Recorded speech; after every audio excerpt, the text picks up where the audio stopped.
to Tunes Brothers, your ultimate podcast for classic rock and metal legends. From thunderous riffs to iconic anthems, we dive deep into the sounds that shape generations. Crank it up and join the Brothers of Rock. It's time to rock your soul!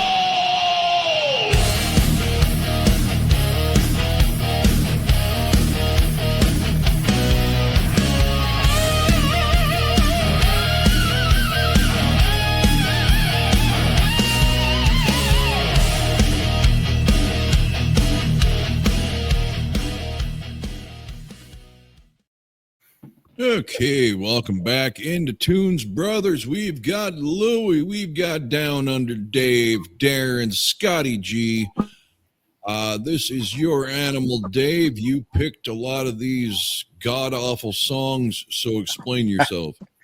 Well, I didn't pick them. They were from a list, so I won't take the blame for that. So today we're doing 20 cover songs, and I'd say most of these are bands that we all know, and some we love and some we don't love as much. But yeah, it'll be interesting. There's some very well-known songs here, and we're interested to see which guys think they did a great job or which guys just think the song sucks so much that it wouldn't matter who does it. And there are a few of those in this. All right, well, I'm going to ask you because you chose these, so you get what's coming to you. Louie, how was this for you? Well, at first I kind of hated it because the first 5 or 6 songs I picked I thought were really good. And then I actually listened to, not picked, but listened to. And I said, oh boy, this could be one of those I won't know where to rank it type thing. But then I took the time to listen to all the songs, and some of them I did not like at all.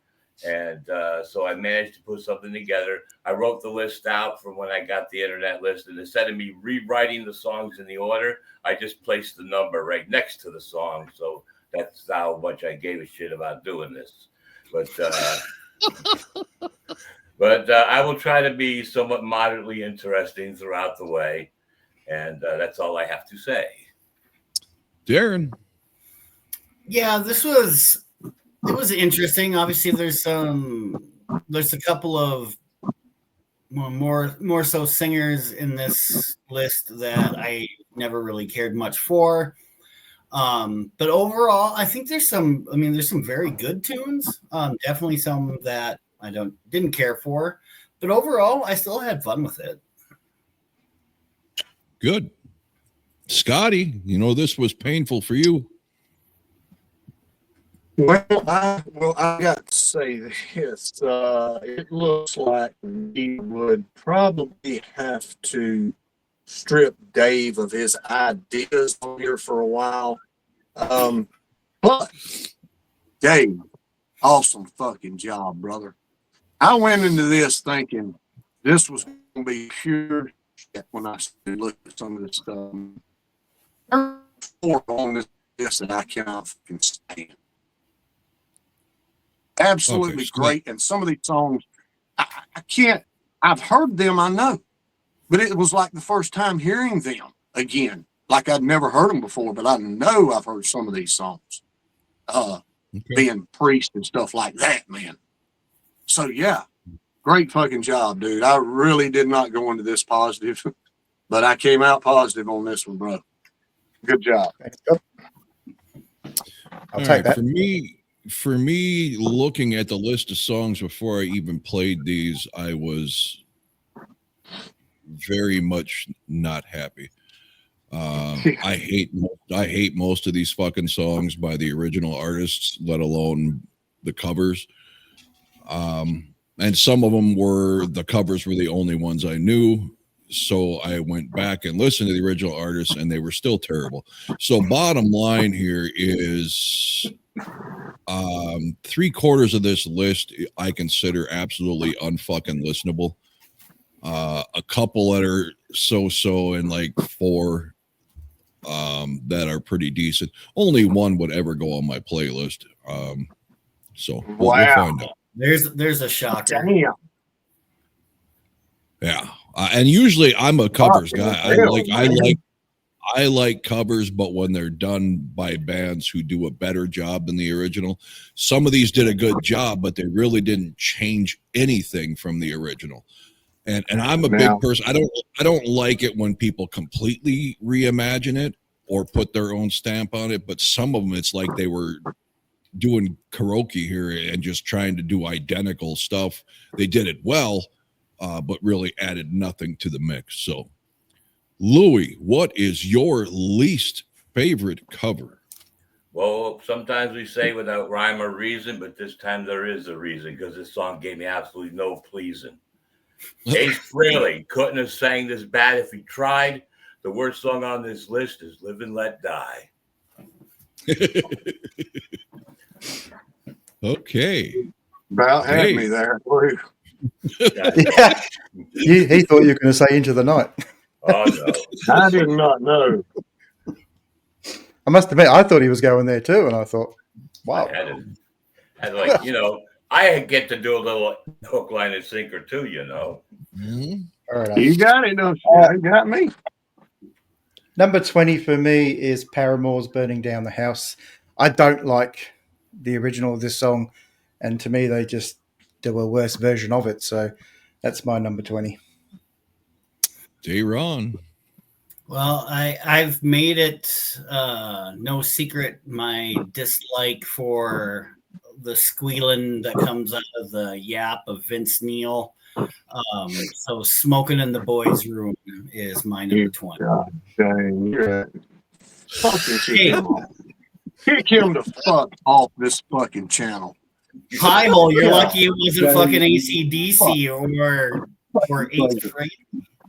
I got your back, Darren. I got your back. I know you do. I know you do. I know you do. I've heard what you said about this song.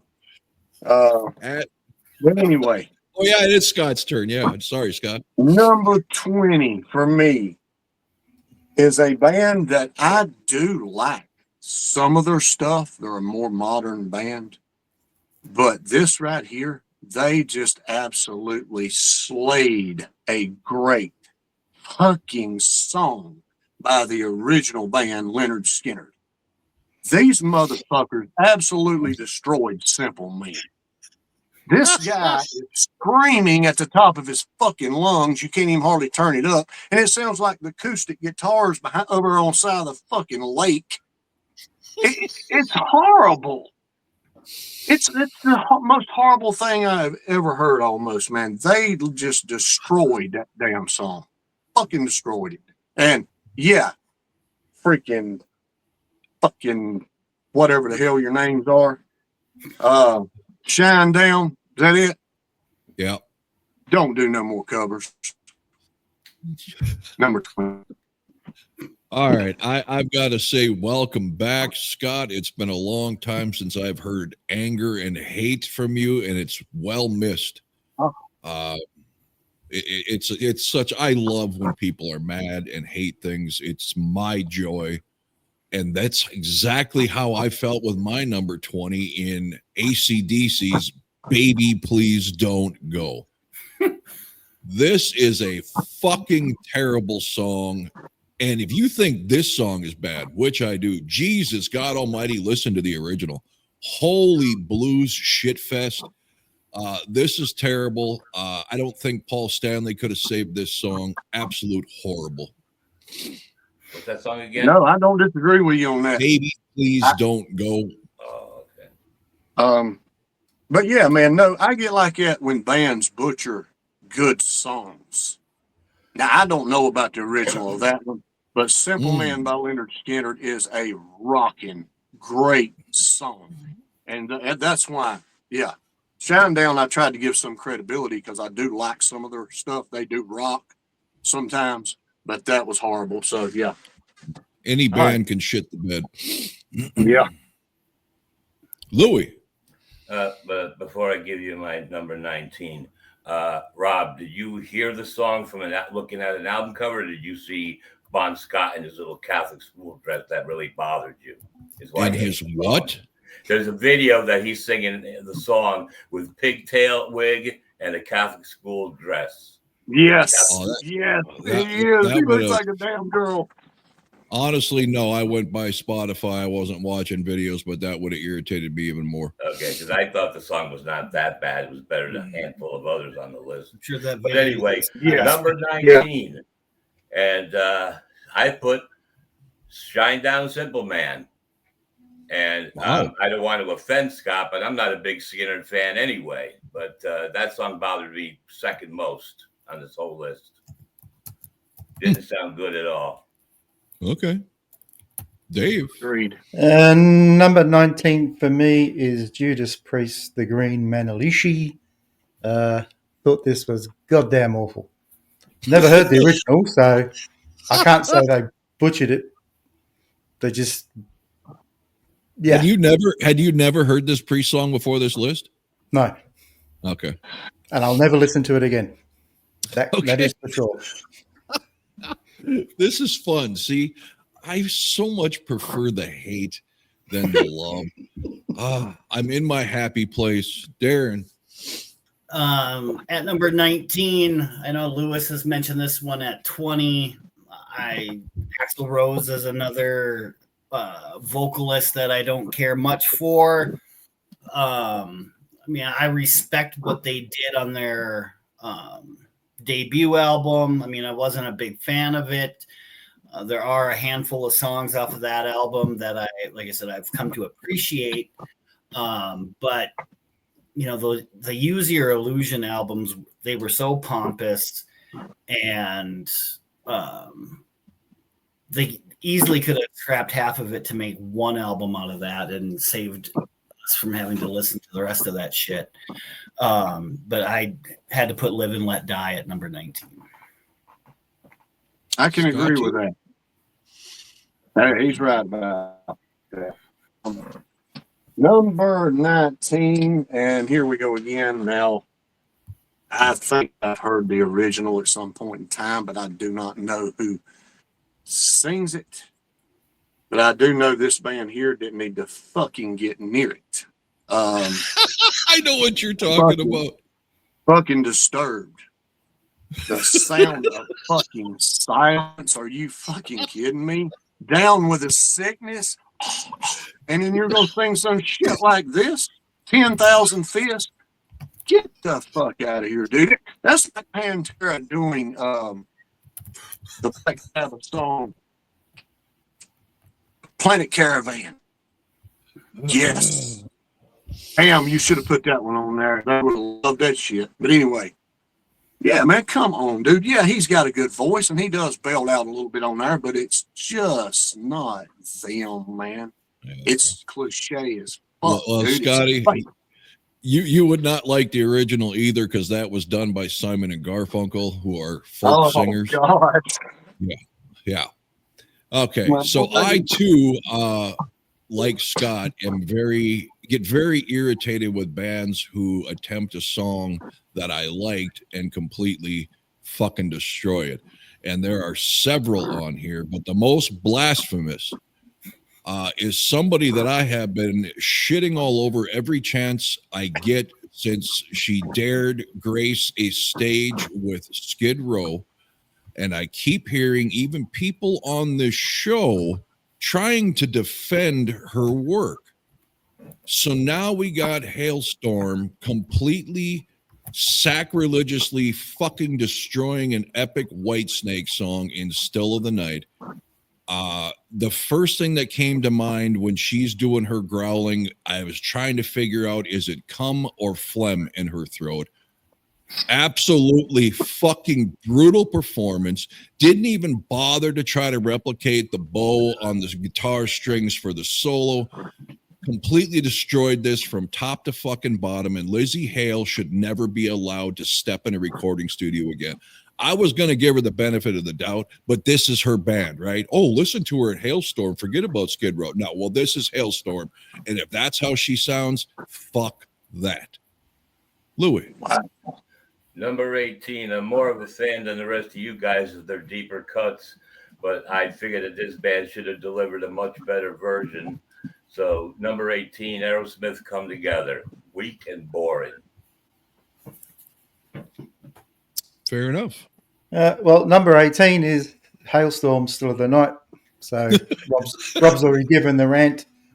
Like you, I love the Whitesnake version of this, and she does nothing to improve this. So I don't know what "come" feels like in the back of the throat, but I can't help you there, Darren. No, I can't help you with that either. No, I meant it's your turn, mate. Don't. I have give one anything thing away. to say. Go ahead, Lou. Because I know I hate the feeling of phlegm against my throat. I don't want to know what the other thing feels like. All right. At least the flame's yours. What's a Tunes Brothers show without a gay reference? As long as it's coming out of something sweet and pink. At number 18 for me, and I tried really hard not to compare anything to the originals. We were kind of told to stay away from that. But it's not because I love the original so much. That's not a factor, even though I do. I mean, I think when we actually ranked this album, I think there were most of you shit all over this one anyway, but I happen to really enjoy Electric Eye from Judas Priest. And I think Halloween, I think they could have sang it better out of their assholes than their mouths. So,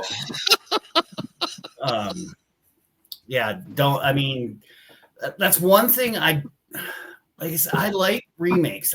I generally do, but I just think some pick a deeper cut, I guess. I don't like when they take a damn good song and then try to make it or try to do something different with it. I mean, not even different.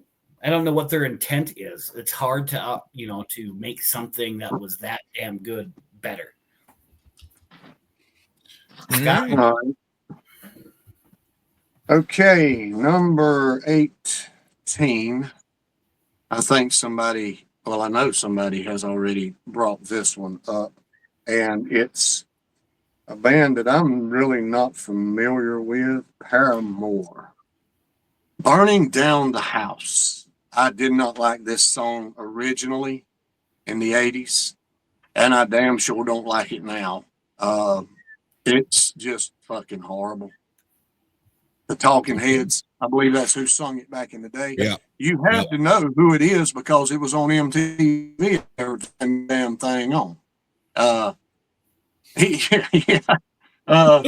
anyway, man, I don't like the song.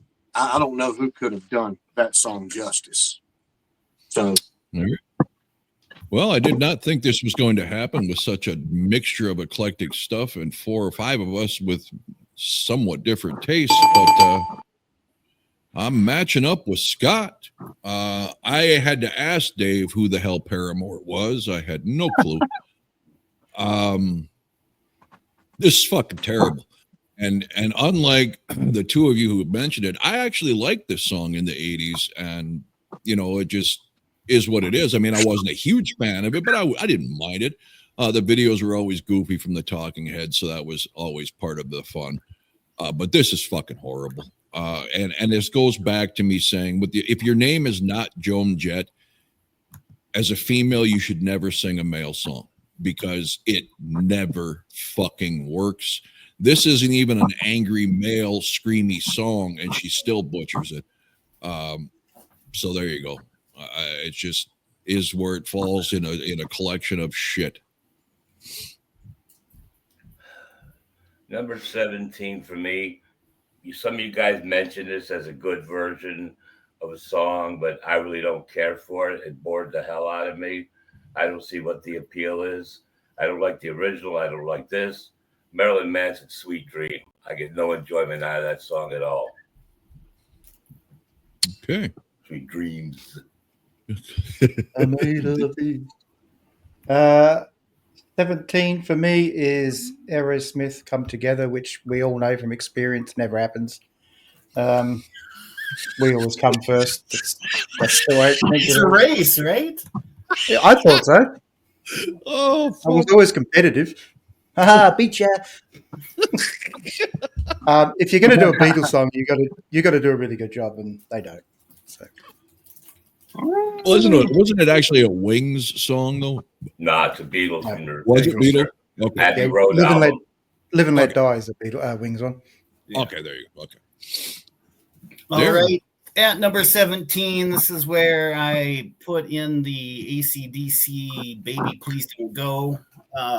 Yeah, there's really nothing good about this song. I mean, I just like the other ones a little bit less. But, you know, really about the first half of this, it's just a lesser degree of crap for the most part. Then once we get into, at least for me, the top 10, that's where it's a little bit more listenable. But so yeah, Baby Please Don't Go 17. Okay. 17 for me. Somebody has brought this one up too already, and I think it was Darren. Fucking Guns N' Roses, man. I just do not like those Use Your Illusion albums. I mean, they might be a song here or there. Didn't they redo Yesterday on that? Wasn't that a cover too? That's what I thought. I like it better than this one. That ain't saying a whole lot, but Live and Let Die. I mean, Jesus Christ, man. And they applauded for this shit too, you know. I don't know, man. I can't sit here and say that I hate Guns N' Roses. Okay. I can't stand the damn singer like I can't stand Nicky and Tommy and Mötley Crüe. But I give it a fair shake either way. But there's just not much on those albums that don't seem like it's longer than it seems like it's longer than 20 minutes every damn song. I don't know what it is. But anyway, that one sucked. Live and Let Die, number 17. Yeah, Guns N' Roses has always had a problem with keeping the song time within people's interest. Now look, I love long songs when they're interesting. Now, I know everybody debates what is interesting and what ain't, but they're not good at it. That's my opinion. Yeah. Well, usually because it ends with Axl Rose for a minute just going, I. So, I mean, right there kills it. All right, 17 for me. I was thinking when I looked at the list, this is going to be Steve Winwood. Then I heard the song, and I'd never heard the song before, so I had to research, and it was still a Steve who originally done this. It was Stevie Wonder. Higher Ground by the Red Hot Chili Peppers, of which might be not metal, but rock's most overrated band in the history of the world. But of course they can't help themselves, right? It's got to start out with fucking Flea's stupid slap-based shit that doesn't fit anything ever. And then the song sucks. I never listened to Stevie Wonder's because I wasn't a Stevie Wonder fan. But this version, at least, was pretty much nothing but noise, is what I've got written down. And that fucking slap bass. Between Red Hot Chili Peppers and Primus, they should both bass players be beat to death with their bass guitars with that slap bass, because all it does is distract from the song. If you're going to listen to Stevie Wonder, though, you're best in Going Blind, I think. All right. Come on, man. Oh, God. Louis. That's a low blow, Dave. Yeah, right. I see. Number 16. I just don't like this song, and compared to the rest of the list, it's kind of just where it should be. Seether, Careless Whisper. It just does nothing for me. I'll get to kind of tough it up, growl it up, and everything else. It's just not a good song. Wow. Being in the toilet, I thought you'd like a George Michael song. Yeah.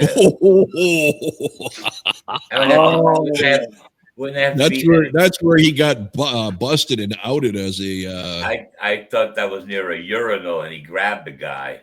Yeah, still in the toilet, mate. Well, either way. All right, Dave. Have you liked any of these songs so far, Dave? This was your list. No, but that's what I said. I was being fair. I wasn't just going to stick 20 songs on that I liked. Okay. Otherwise, it's You put So, 20 no, I still don't songs. like these songs, and I've got to follow you again too, Rob. So you pretty much said everything. Red Hot Chili Peppers, High Ground. I do know the Stevie Wonder version, and it is better than this. Is But- that Great okay. song. But they Early don't do Stevie that. Wonder, I mean, other than like Superstition, I didn't really know any Stevie Wonder stuff till the 80s when he was more popish. But he could rock out, so maybe this is better. I should have listened to it, but Red Hot Chili Peppers sucked. I do like a couple of their songs, but yeah. Are You they can the say ones that. that do that? Sometimes I feel like I'm fucking whatever the hell, City of Angels. Yeah. Okay, so that's a Oh, decent song. God. That's a decent song. Yeah, they have a handful, right? I mean, I don't own anything from them, but they have a few songs that I don't shut off if I hear them. I bought one of their albums, but it was only the couple of singles on it that were any good. So So like Van Halen. yeah. Okay. All right, Darren. All right, at number 16, I know a few of you have already crapped on this one too, but that is Still of the Night by Halestorm. I'll still go on record and say that I do like a handful of their songs too. I don't think Lizzie is a horrible singer. It just depends on what she's singing. Still of the Night happens to be one of probably 3 songs that I enjoy thoroughly from Whitesnake. So it doesn't do them much help, right? If they're crapping on it. So it is what it is, and that's why it's at 16. What You'll a be happy to know I've got one of their albums to do soon. So. What's that? I said you'd be happy to know I put up one of their albums soon. All right. That was like the most casual drive-by shit on a fucking band that I've ever heard in my life. This is all about Lizzie Borden or Lizzie Hale, whatever the hell her name is, and her destroying it. But we had to get a quick shot there, real casually at Whitesnake. That was classic. I just, Oh, I don't just think had to. I don't think Whitesnake is a horrible band. No. Just I didn't listen to a ton of their stuff.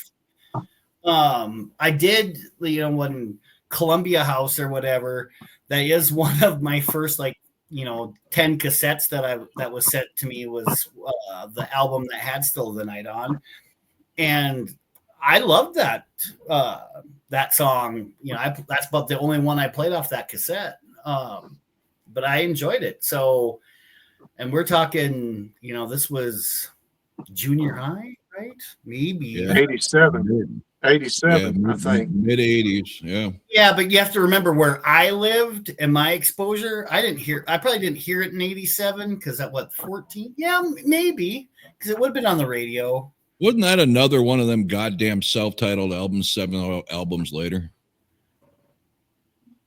Yes. Yeah. I don't. Yeah. Yeah. All right. But yeah, 16. Yeah, and the album before was a great album, and it was called Slide It In. Why the hell couldn't they give it a title like Still of the Fucking Night or what's it in the other hole? Here I go again. Yeah, here I go again. Whatever, I mean, just put a damn name on it. I agree with that. The first album is the only one I think they should have a right to not title. But anyway, 16. This may come to some surprise for you guys because this is one of my top 10 favorite bands. But this song here I've never liked. I had the CD. It was actually on the last good CD Def Leppard ever made. Retroactive. And it was after Adrenalize. Actually, Black and Blue did that song, and I don't know who for them. If anybody, I don't know who's responsible. It's a sweet song. Oh, really? Okay, Sweet. we'll see. Sweet. I don't know. I didn't know they done that. I just knew Black and Blue done it in 85, 84, somewhere around there. Anyway, second album. I've never liked the song. So maybe maybe if I hear Sweet's version, it might change my mind. But You I are don't stupid. know. I just don't think done a good job of picking. What couldn't they pick my favorite song by Sweet? The one I hear every day, and I can't come up with a title for it. No, you don't. Why ain't nobody doing that damn song? But anyway, Action. Pat Benatar Yeah, do it? Def Leppard 16. Now look, I'm past the songs that I hate. This begins the songs that I can do or do without. And I got about 1, 2, 3. I got about 4. And the rest of them, believe it or not, I like 12 and up. All right. Well, a little backstory there. Action by Sweet is probably the most preferred song to play by most established artists that very few people who are not Sweet fans even know. Unlike Ballroom Blitz and Fox on the Run and stuff, which were massive radio play songs, Action was not, but people in the industry love that song and it's legendary. There are a lot of bands who have attempted this song as a tribute. Check out Sweets. Maybe you'll think it's a little better. It was number 1 here. Was it? Okay. All right. So number 16 for me. Let's get to who said they don't deserve or shouldn't be anywhere near it. Scott said that. Absolutely correct. This, and I hear my brother praise this song, and I don't get it. I really enjoy some Simon and Garfunkel. This song I've never really been crazy about, even by them, but this is fucking horrible. This is the Crash Test Dummies meets Creed doing Simon and Garfunkel. The only thing missing, and I was waiting for it, was a, Superman never made any money. This was fucking horrible. That singer has one register that he can pull off, and that's Angry Guy. And all the internet, the whole internet praises this motherfucker's version of this song, and I don't understand it. His voice for anything but metal sucks. He can try till the cows come home. He will never have a professionally quality voice for a song like this. So if you like Crash Test Dummies and Creed, this version's for you. I guess that's for me. I like some of Creed's stuff, but anyway, we'll get to that later. Louis. All right. Okay. Oh yeah. Number 15 song that disappointed me. The original artist is Fleetwood Mac when they were a 4-piece band before the ladies joined in. Way back, I guess, in the late 60s. They've been around a long time. Green Manalishi, Judas Priest, Green Manalishi, number 15. Okay. Right there, you've said things that I didn't know. First, I did not know Fleetwood Mac originally was minus the 2 girls. So then let me ask you, Louis, since you know a lot about this band, or at least more than I do, how did it get to the point where the ladies ran the band? I don't know their history at all. I just know I looked up the song. I listened to it. I used to know the song years ago, and I watched some of the live footage or, intentionally made video performances. And all you see are 4 guys. And I believe on their album covers just has 4 guys on it. And I can't even tell which one is Mick Fleetwood on the cover. Okay, because that's like the running joke, how like all these female pop singers, sing about horrible guys and shit. And the running internet joke is, yeah, well, what's her name? The most of the time singer. Stevie. Stevie Nicks. Yeah, Jesus Christ. She's better than those girls because she would sing about the guy and make him play the songs. So dating or married to or banging, whatever. I guess this band was all about gang banging together.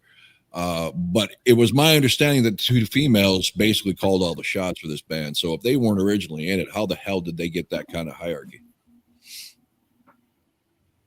Maybe they married them. Well, yeah. John McGee married Christine. right? And Lindsey Buckingham married Nick's, right? Yep. Who's in charge in your house, Rob? So Who's in charge of my what? In your house?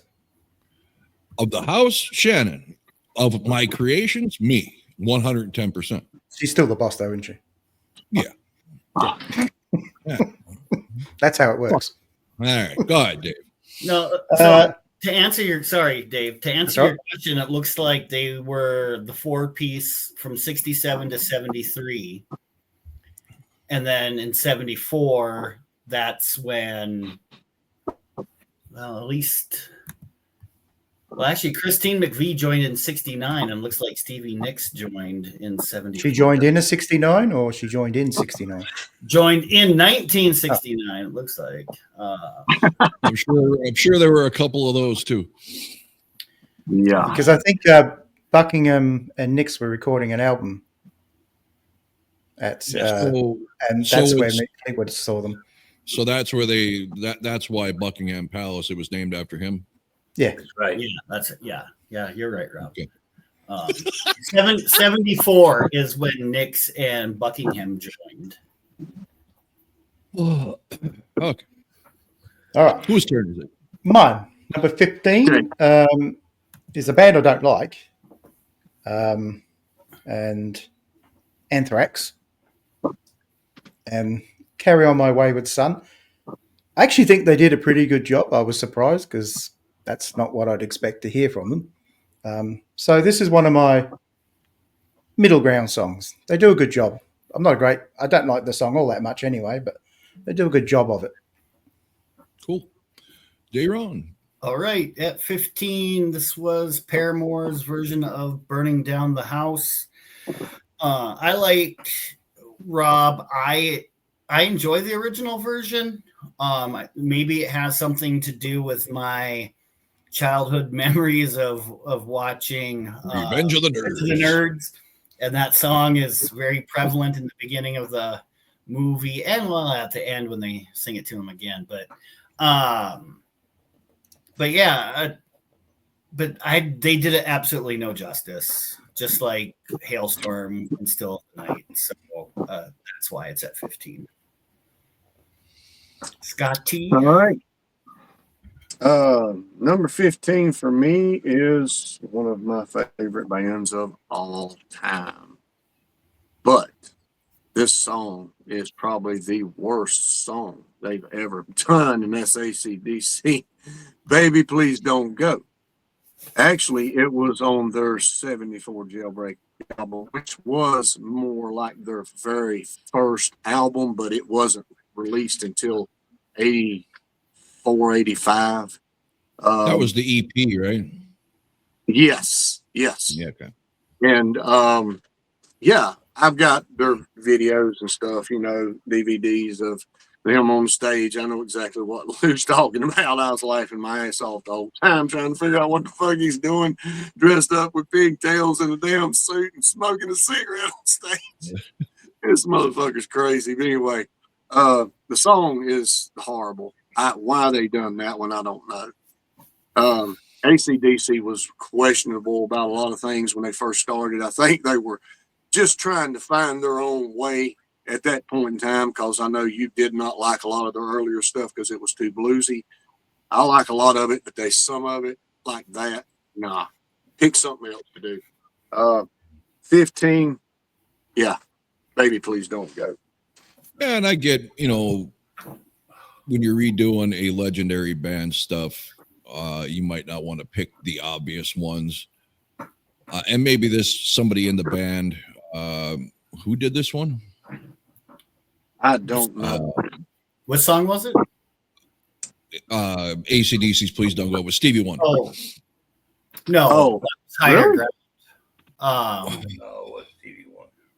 It was an old black blues band. Yeah, there was a lot of people who did it. The original one was Big Joe Williams, but then never mind. I was thinking Higher Ground. It was a blues cover from like the 40s. Early or mid 30s, I think, was the first released by Big Joe Williams. But a lot of bands and people like Jimmy Page did a remake. The band Them did a remake of it. Of this song? Yes. Wow. I was about to say, maybe a lot of people have affinity for that song, but wow, I can't believe that many people like that song. I looked it up. Yeah, because I wasn't sure who did it originally, right? So I looked that one up, and it was it's lot. Very popular in the blues community. Yeah, trivia question. Do you guys know where Angus got his skip and hop from on stage? There you go. Ding, ding, ding. See, they come from that Angus kind of stuff, man. No, and where did he get it from? Where did he steal it from? Chuck Berry. Chuck Berry. Buck Cherry. Yep. Buck Cherry. Yeah, fuck that band. All right, so what are we at? Number 15. This is how bad this list that Dave managed to find or put together is. Some of my least favorite songs in the world are almost midway up because the bad ones were that fucking bad, or the covers made them good songs that bad. So Mötley Crüe got to go all the way up to 15 on my list with a song that I may go down in history saying is their worst released song ever. God. I hated this when I was in junior high. It was a fucking embarrassment from them hanging out and doing the come here in the boys' room. Like, what are you guys, gay? Are you trying to lure boys into what the hell? The original song sucks just as bad. The only thing that damn good and well is the bald chrome dome guy from like Mad Max who's in this video. Other than that, this is a terrible song by a terrible band, and they chose to remake it. I don't know what was it, Brownsville Station or Shit Stain Station. Terrible fucking song. And why people do bad songs by bad bands like White Lion doing that golden earring piece of shit Radar Love. When you got so much talent, why are you fucking lowering yourself to a horrible song like this? But there were people who did a worse job than they did, so they got number 15. Number 14, you probably say, why did you place this one higher, Lou? But with or without the solo introduction, which I did not listen to the solo introduction, I went straight to the song. Maybe I'm tired of it, maybe whatever. But Van Halen, You Really Got Me, made it number 14. Respect. We got some shit on Van Halen. I love it. Now, I just want to say, Dave mentioned it, but the audio kind of blocked him out a little bit. Pat Benatar does a remake of No You Don't, and it's pretty damn good. Oh, shit. I'll definitely have to check that out. It's on the first or second album, something like that. Wow. But yeah, she does that. Okay. Wow. Okay, I'm done.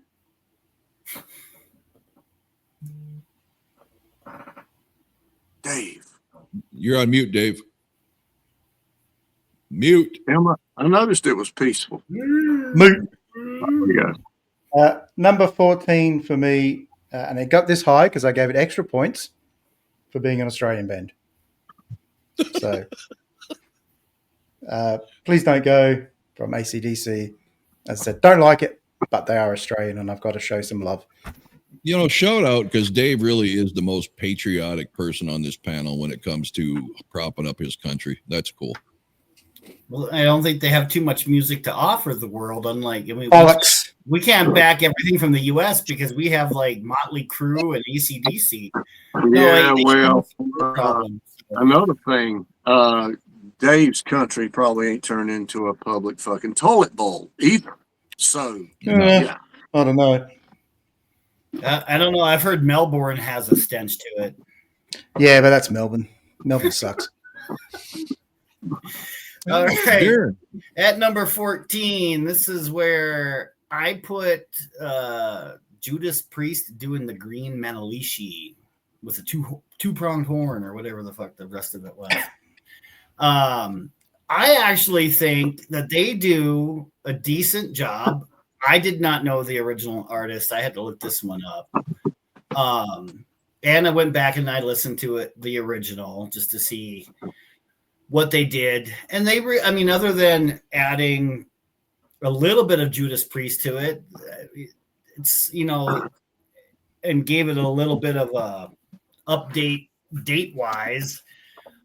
The thing that pissed me off the most is that it didn't allow Halford to show his vocal power, right? It didn't allow him to show what he can fucking do, what he's well known for.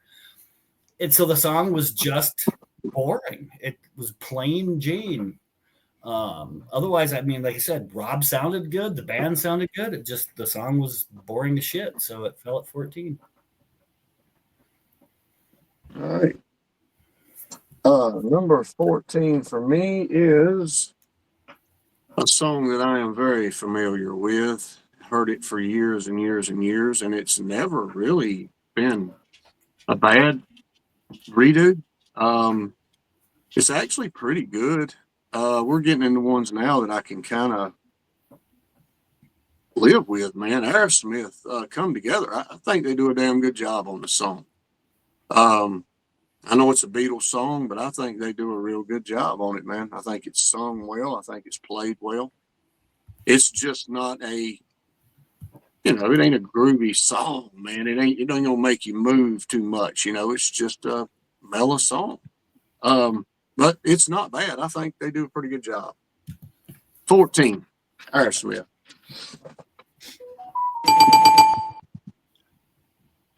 Judas Priest.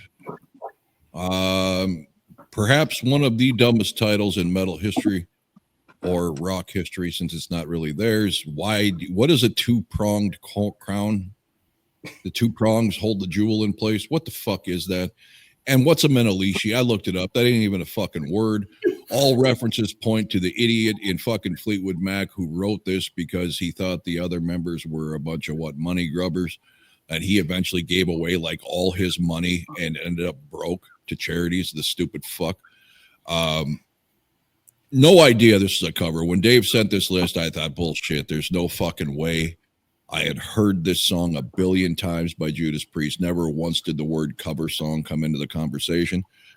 Other than the guitar riff, I've never liked this Judas Priest song. I don't hate it, but it's never been one that I understood why it got so much playtime in their set list. But it does have a cool guitar riff. But it's not a great song. But there you go, number 14.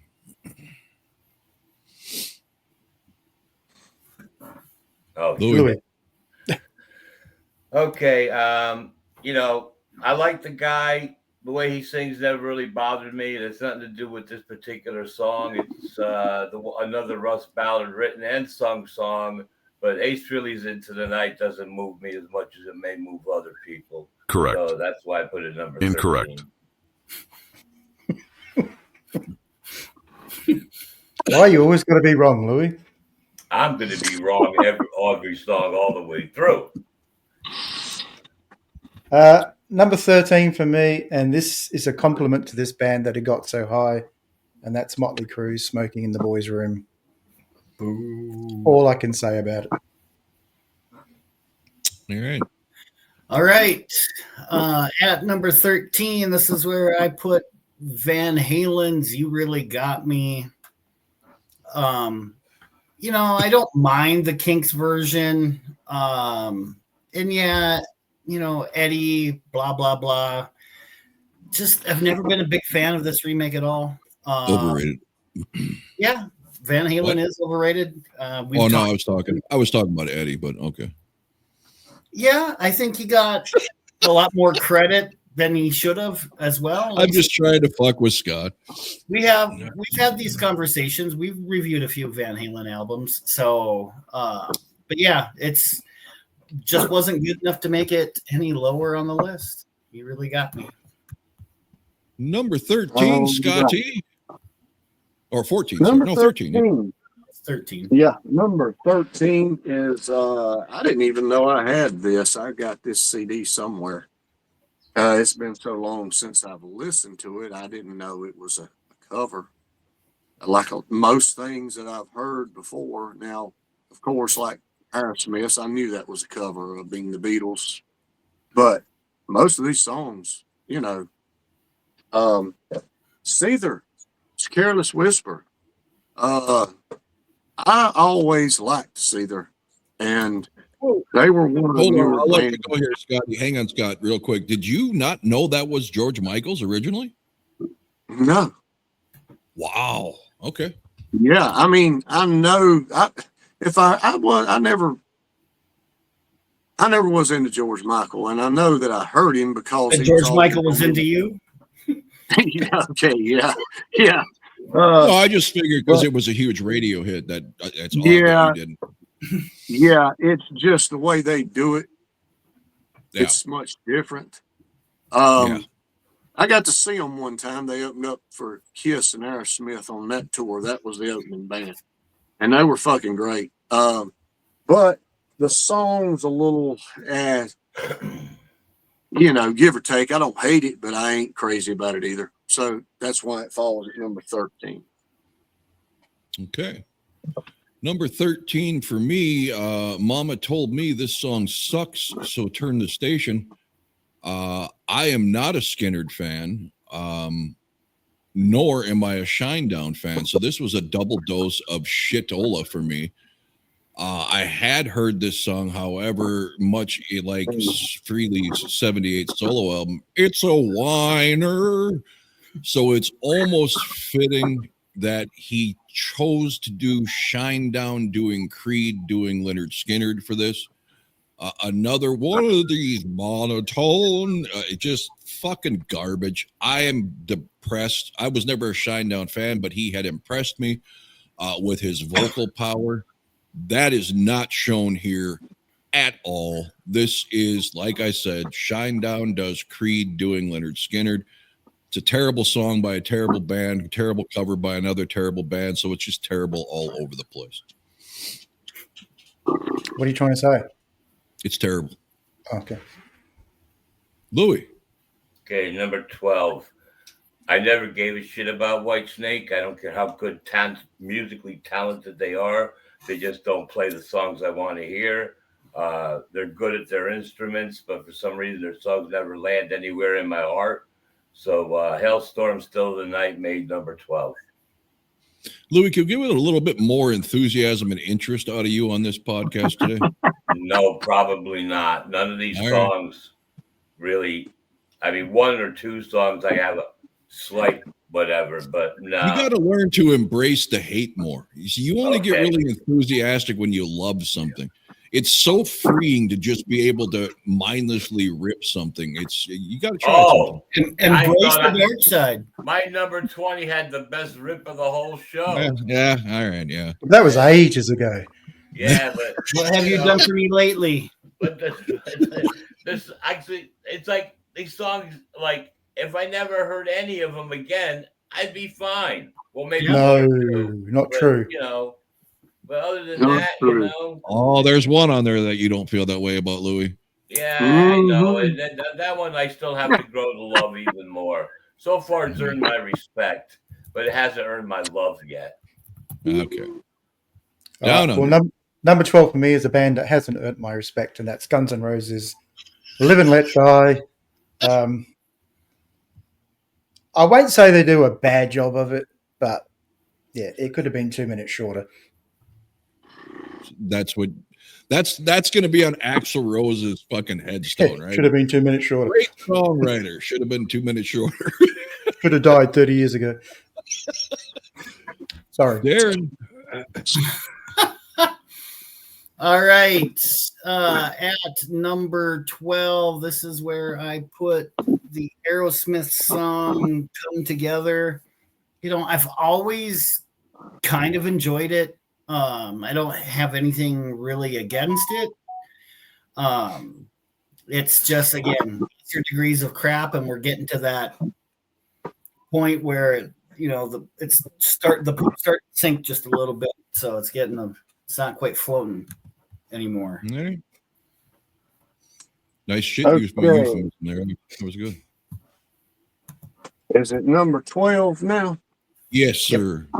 Number 12 is a band that I never really got into that much. I guess they would be considered thrash.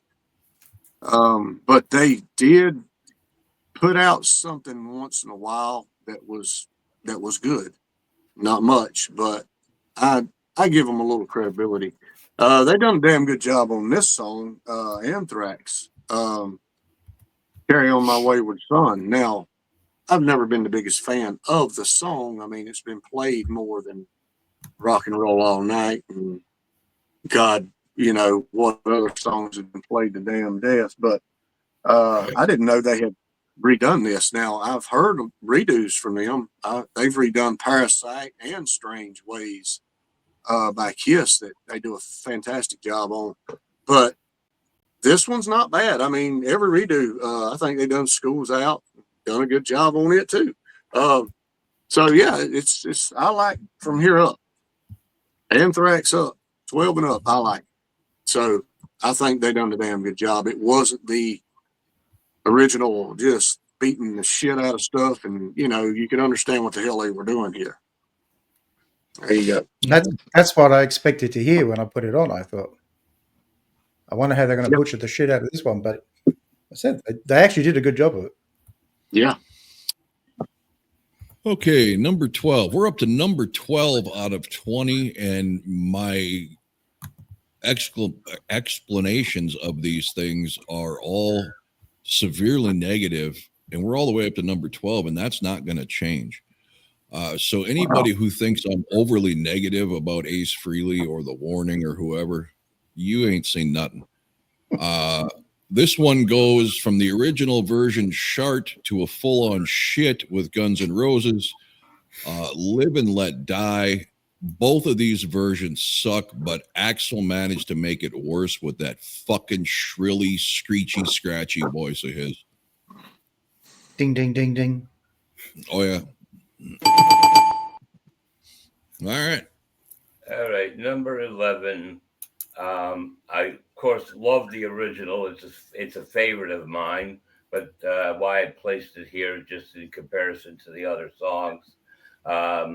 You got to listen to it, Rob. Stevie Wonder's version, but here goes number 11, Red Hot Chili Peppers, Higher Ground. I'll check it out, Louis. Yeah, just like you'll check out She's So Heavy by the Beatles, which was about 7 months ago.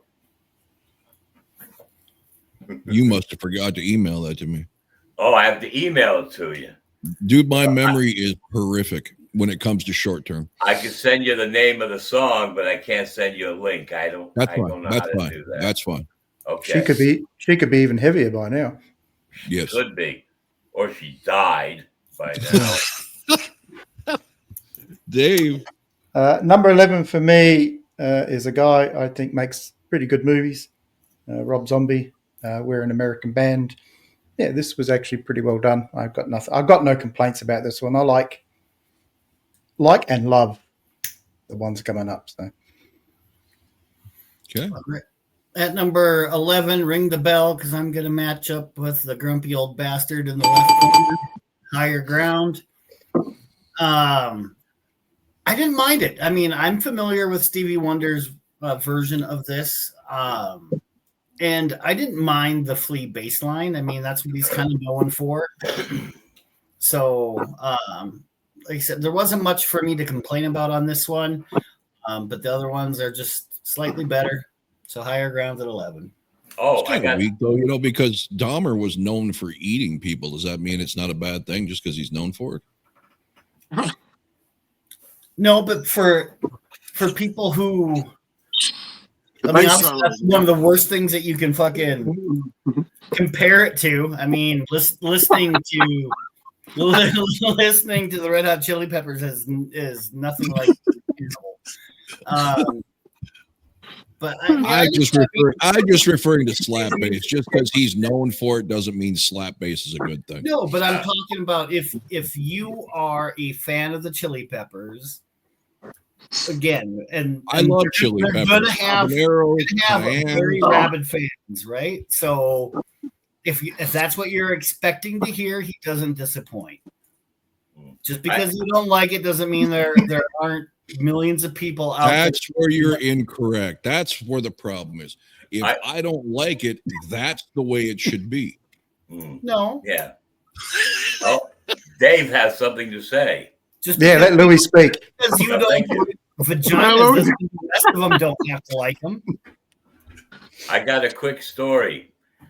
There was a video that Flea was getting mad because his earpiece fell out of his head and thought his bass wasn't on the monitor, and they're jamming away, and he keeps yelling and screaming at one of the techs, and they come over. But I put in the comments, I used to think The Warning was a fantastic band, but after watching this, The Warning is a phenomenal band. I thought you said well, it was a quick story. What? When I went to see Kix and Dickinson, he had to sing Cold Blood without his, and he made a big stink about it, right? He's doing this, saying this, he's, oh yeah, afterwards, you have no idea, sorry if that wasn't in tune, how hard it is to sing without your in-ears. You know how you solve the stupid technology in-ears? Go back to the fucking monitors shaped like pie pieces on the front of each goddamn member of the stage like it was for, 50 fucking years. Technology, when it comes to something like that, is stupid and unnecessary. I agree. Well, aren't those stage monitors for their vocals from microphones, not for their instruments? No, if you're a guitar player, you had a PA in front of you so you could hear your stuff. Singer, same thing. Because the rule of thumb is you got 100 fucking speakers hanging around. I've always wanted to test this theory, to go to like a civic center or whatever arena and stand on the stage while the band does a sound check, because they act like, since the speakers are pointing outwards, they can't hear anything. And that is gotta be the biggest load of shit. I can't prove it. I've never done it. But how the hell can massive sound that deafens 20, 30,000 people be completely eliminated just by standing behind it? Bullshit. I don't buy that for a second. Yeah. And by the way, before I go, I was at Walmart today grabbing a few things, and I happened to notice a few people with look like brand new Metallica shirts on, and I'm like, damn, I like that. That's a cool looking shirt. They've always had some cool looking shirts and stuff. And then I got to thinking, damn, they were in Charlotte last night. So, yeah, some people were coming from the show or whatever. But anyway, my number 12, right, is 11. I was going to put this dead last 11. just to 11. fucking piss all of y'all's fans off. 11. Oh, 11. Yeah, I was going to put this last just to piss everybody off, but it was pretty good. I have to say I liked it. The Warning, Inner Sandman.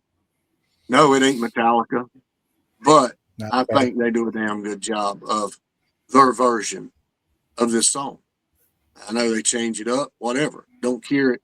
It sounded good. So I give them credit. Not bad. Beautiful. Got a place wrong, right. But yeah. And Louis, I think I was one of the people who you were referring to from a previous episode who said this was a good version. And when going through this originally, and then 5 more times because it got pushed off so far, every single time I realized, what the fuck was I thinking? This was never a good version, and I must have been on crack. Marilyn Manson, Sweet Dreams. I never liked The Wife Loves the Eurythmics, especially Sweet Dreams. I've never cared for the song. Personally, I think it's a ripoff of Corey Hart's intro for Sunglasses at Night. But the song, not terrible. I've just never got it. I never got the appeal. I don't know why it became such a big deal when it did in the 80s. This Marilyn Manson version, I think maybe because when I heard this, I was probably late teens, early 20s when he first became a big deal. And it sounded so evil that I thought it had to be cool. I kept waiting for, and I had to Google the character's name because I've never seen the movie, but I've seen references. I kept waiting in the middle for Golem to say "My Precious" when he starts doing that. I mean, it's just beyond cheesy. Typical of Marilyn Manson trying way too hard to be evil. It kind of makes you just laugh at him like he's a joke instead of being scared of him. Terrible song by both artists, but this is fucking brutal. So, all right. Well, I want to say one thing about Marilyn Manson, I don't know his catalog, his repertoire, but I think the best song I ever heard from him is The Beautiful People. And he also has a song called The Horrible People. I thought that was a parody. It sounds nothing like The Beautiful People, and that's a horrible song. But speaking of people with gothic images and everything, I like this artist. I like a lot of the stuff, or at least enough stuff off of each album to make a big best of. And I like the original version of the song, but I placed it at number 10 and not higher because he lacks that little from Grand Funk's We're an American Band, that little keyboard, it makes the song so cool, which he doesn't have. So We're an American Band by Rob Zombie is number 10. Davey. Number 10 for me is the aforementioned Marilyn Manson's Sweet Dreams. I think he does a good job. It's not as good as the original, so it can't be near the top of my list. But it's okay. I don't mind this one. But I get what you mean. I don't like Marilyn Manson anyway. But if he's my next door neighbor. Yeah. Yeah, exactly. They're on. All right. Ring the bell because I'm going to match up with the gentleman that's mentioned in the Men at Work song, The Man Down Under. Yeah. I don't mind the Eurythmics version. I remember obviously when it came out, I think 84-ish. And it, obviously it was popular. I didn't care for the video and I didn't care for the song initially, but over the years, the original's kind of growing on me. I know my child likes the version that's been remade within the last couple of years. I don't know who did that version of it. But it comes on her channel that we have in the car that we listen to. And again, I like it, but never cared much for Marilyn Manson. I think the only song I did like was the one that Lewis mentioned, The Beautiful People. But yeah, it's number 10. I'm surprised it made it this far, but that just tells you how bad the rest of the stuff has been. All right. Quick opinion poll.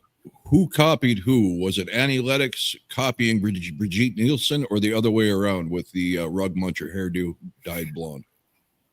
I think it might have been Brigitte. I think she copied. I think Annie had it first. Okay.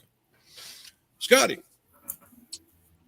Probably the biggest surprise to me on this whole list that it got this far up because it comes from a band that I literally hate. I can't stand the damn thing they do. I've never liked anything they fucking do, the way they sound or sing or any fucking thing.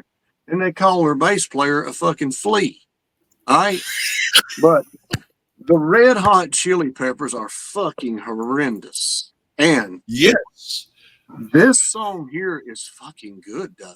I could not believe it. I'm like, something is not right here, man. I had to listen to it a couple times just to try and find something that I didn't like. But they done a damn good job of doing this song. I can't stand the bastards. Not one song they've ever released that I care anything for.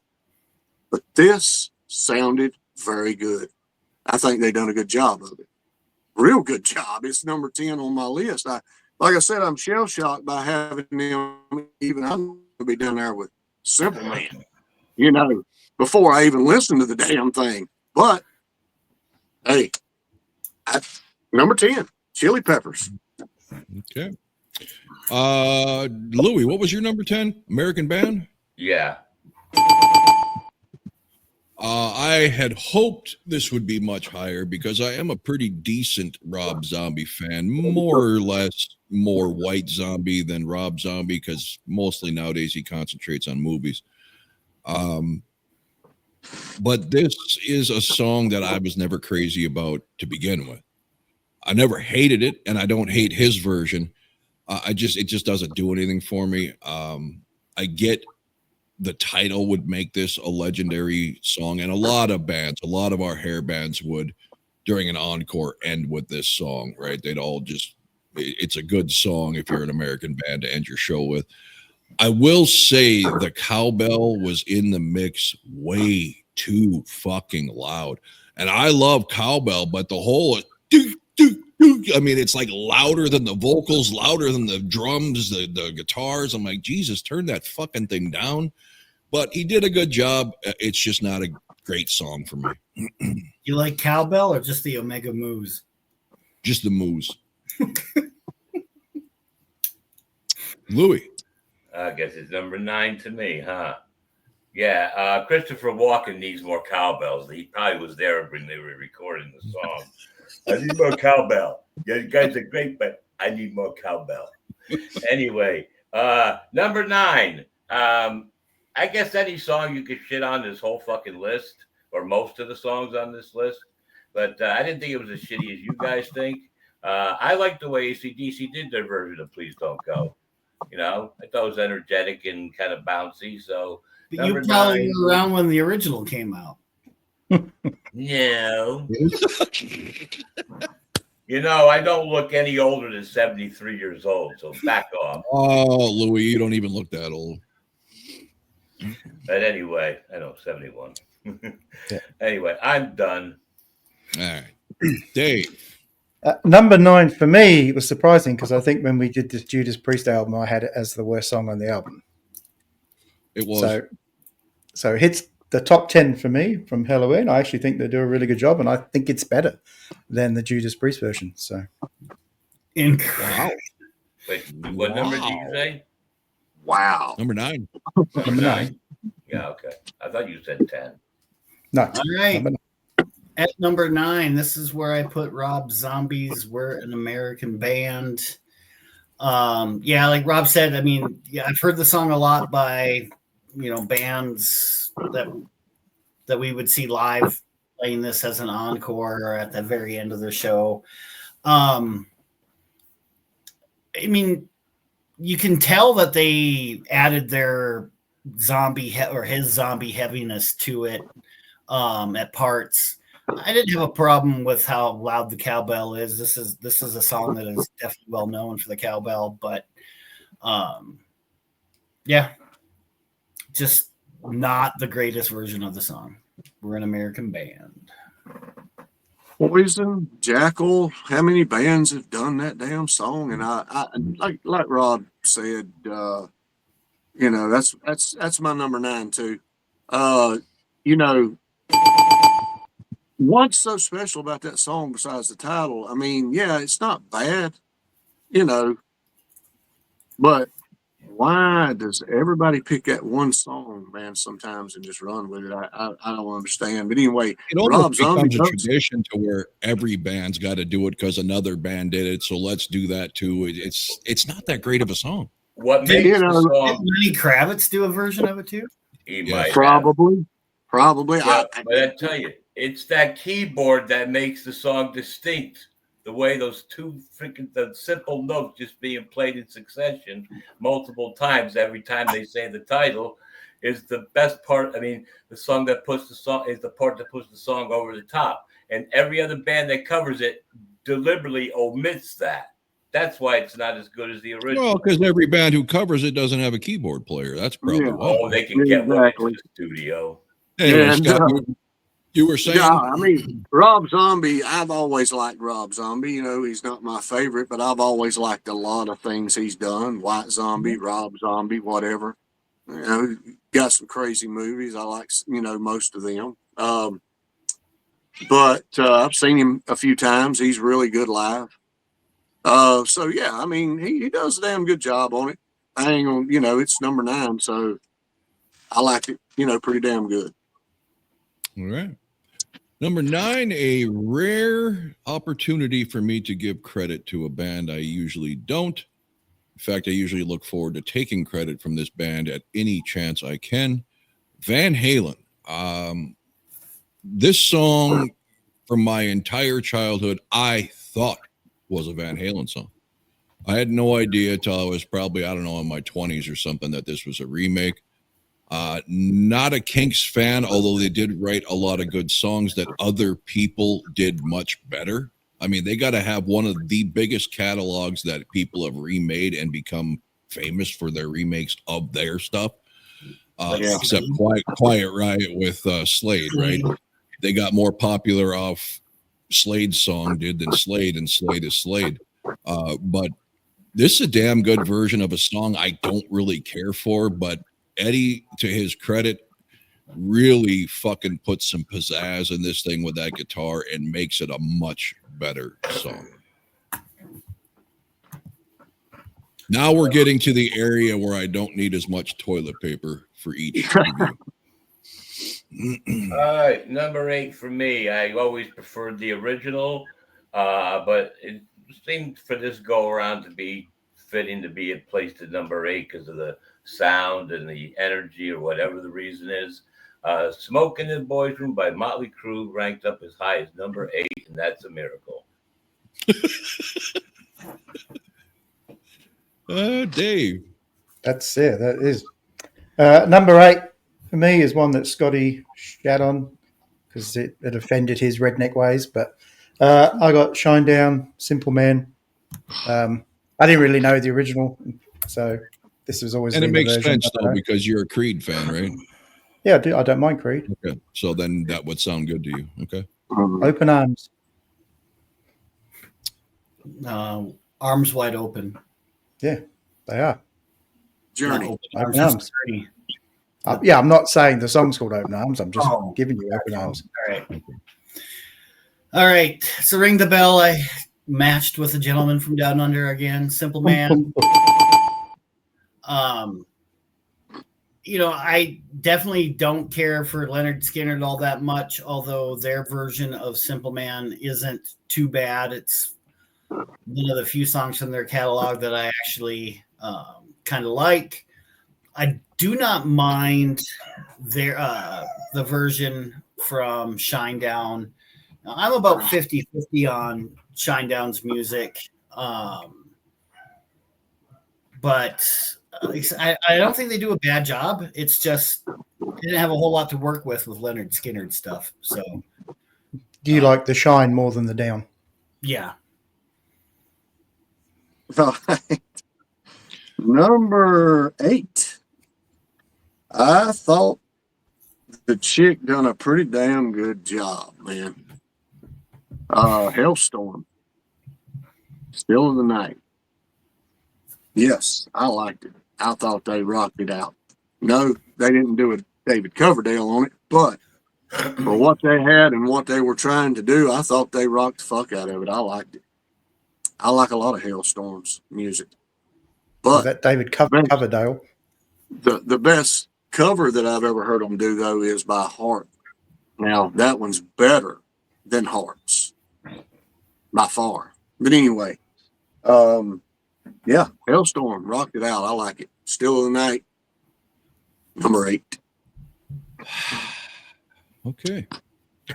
Number 8, another song that, this is one where there's really not a lot of difference from the original to this cover. Both decent songs, both extremely overplayed, especially if you spent as much time as I did in bars listening to your nightly cover bands. It seems like everybody played Come Together. Aerosmith does a good job. The original was a good song. I mean, but they really didn't do anything to make it their own either. So it just is where it is. And by the way, what is Toe Jam Football? I have no clue. Okay. Soccer? They were just saying shit, I think. Hey, that song has I'll tell you one thing. That song has the best lyric I've ever heard in my life that defeats every lyric of any other song. To say he's got feet down below his knees. You can't beat that. That is the ultimate lyric ever. That's where I prefer mine. Okay. But now we're up at number 7. Got No, never mind. Go ahead. All right. I like this song. I thought this group did a pretty good job to rank it as high as number 7. And in a way, I think it's one of the best songs they've ever done, even though it's not their own. Def Leppard doing Action. I thought that was pretty cool the way they did it. Not as good as Sweet, but good enough to rank at number 7. All right. Number 7 for me is one of the most famous cover bands of all time, Van Halen. You really got me. Well, let's be honest, they do more covers than any original band you'll ever meet. So they do a lot. This is actually a good one because most of them aren't, but I do like this one. All right, Aaron. Number 7, this is where I put Disturbed's The Sound of Silence. I like the Simon and Garfunkel original as far as, folky music goes. I thought this was a decent remake. It's not what you would expect to hear from David Draymond. Definitely not. But obviously, it was good enough for me to put it at number 7. I mean, I'm not going to go out and sing its praises tomorrow on every corner, but it's good enough to fall where it did. Scotty. Number 7. I was shocked too on this one, man. It's a band that I guess, dabbled with for damn years. It seems like they've been around since the conception of rock and roll, man. But they haven't, but it just seems that way. Halloween, man. Damn, they pulled it off, man, with this Electric Eye, man. Hellion, dude. It ain't Priest for damn sure. It ain't Rob Halford, no, man. But man, they rock the hell out of it, dude. I actually enjoyed that, and I'm not a fan of most Halloween music. I think they've had a few songs that I kind of, liked back in the day, but hadn't heard from them in a long time. But this right here, man, yeah, I give them props for that, man. They've done a good job on this. So, number 7, Halloween. All right. Number 7 for me is a band I've heard of for seemingly decades, but don't think I've ever heard anything from them. Seether and Careless Whisper. I like some George Michael's. Not crazy about this song. I will say, when I had my reaction channel, I did a cover of this song from a band called State of Mind. And that guy, fucking phenomenal. I mean, I sung his praises so much he actually emailed me. This is not bad. It's around the same vein that State of Mind did, but the State of Mind singer has more power, and the guitar player played a much more melodic guitar than this gentleman did, but not a bad version at all. If you're going to reimagine something in a metal fashion that was a top 40 pop song, it's a damn good job. But I would say anybody who loves this, if you haven't heard State of Mind, Google it, his version of it. It's fucking amazing. All right, number 6. Before I get to that, I mentioned Seether earlier in my list, but I've never heard the band. I've heard the name, but every time I hear the word Seether, I think of that song by Veruca Salt. Yep. You ever hear that song, Seether by Veruca Salt? Yes. Yeah, that is a pretty cool, fun song to listen to. It's a girl band, or at least the lead singer is a girl. You know where the name Veruca Salt comes from? Oh, I remember reading it, but I don't remember it now. Willy Wonka. Oh, that girl that was the one with the golden goose. Yep. Yeah. Her name was Veruca Salt. Okay. Now, but did you say golden douche? Goose. Oh. Scott, you gotta say something? You're the golden douche. Scott has something to say. Seether is not the band I was thinking about. Saliva. I get them two mixed up all the fucking time. Saliva's the ones that opened up for Aerosmith and Kiss. I like them better than Seether. I don't know why I get them mixed up, but anyway, go ahead, Lou. All right. Well, anyway, the original version is known for being a crap version. There's a big improvement with this, but there's a few songs I like even more on this list. I don't know why, but I should have probably put this at number 1, but it landed at number 6 for this go around. Listen, Kiss 2000 Man. Now the whole world has gone into fucking splitting apart. Does he have to be removed from this station for putting a Kiss song below the top 5? No, because I almost had it lower than that. You didn't. I didn't, but I almost did. It doesn't matter what you almost did. You can almost kill someone, but you won't get done for murder if you don't. That's right. Number 6 for me is the one Rob just mentioned, Seether's Careless Whisper. I don't mind some George Michael stuff as long as I don't have to see him actually in a video, because he disturbed me a little bit. I was actually close to putting his version of Don't Let the Sun Go Down on Me by Elton John. Oh. But I didn't. He does a good job of that. Well, you can say you don't like that song? Two blowjobs. I thought his lyrics were "Don't let your sun go down on me," isn't that? Anyway, yeah. So see the Careless Whisper. All right, at number 6, I'm gonna match up with Louis on this one. 2000 Man. Yes. That he is correct. The original version is crap. Obviously, the first 100,000 times I heard the song, I had no idea it was a remake. But thankfully, they did remake it because the original, I'm sure had absolutely 0 plays before they released it. But the only thing I can really say is just imagine how much better the song would have been if any other Kiss member had sung it.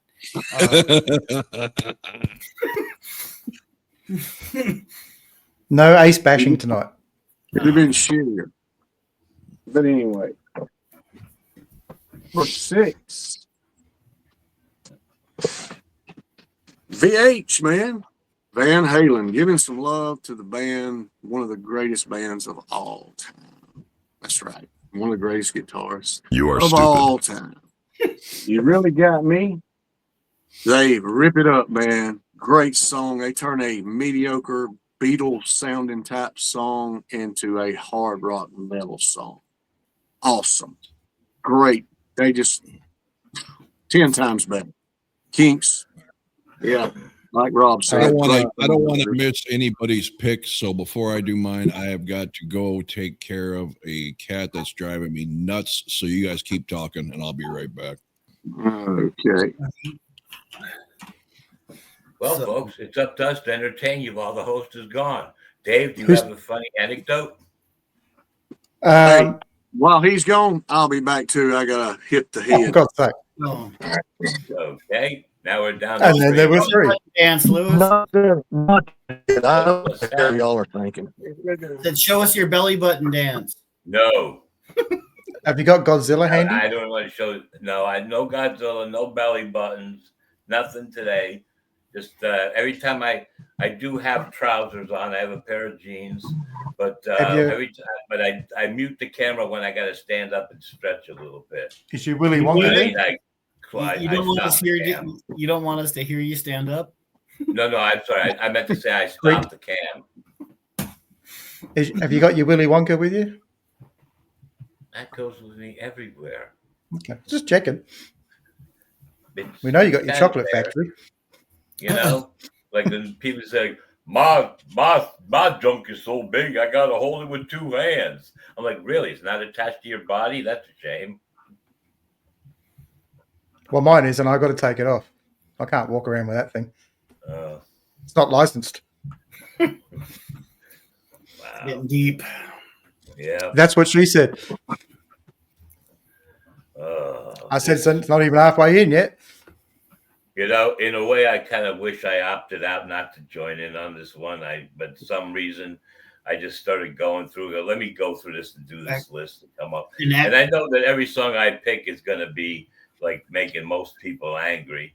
You know? No, actually, after getting through this on the first listen, it's like, God, if he doesn't show up, I'm going to be envious because some of these we're just bad enough, right? A lot of them were just so close that you just had to throw a number at it and let it stick there.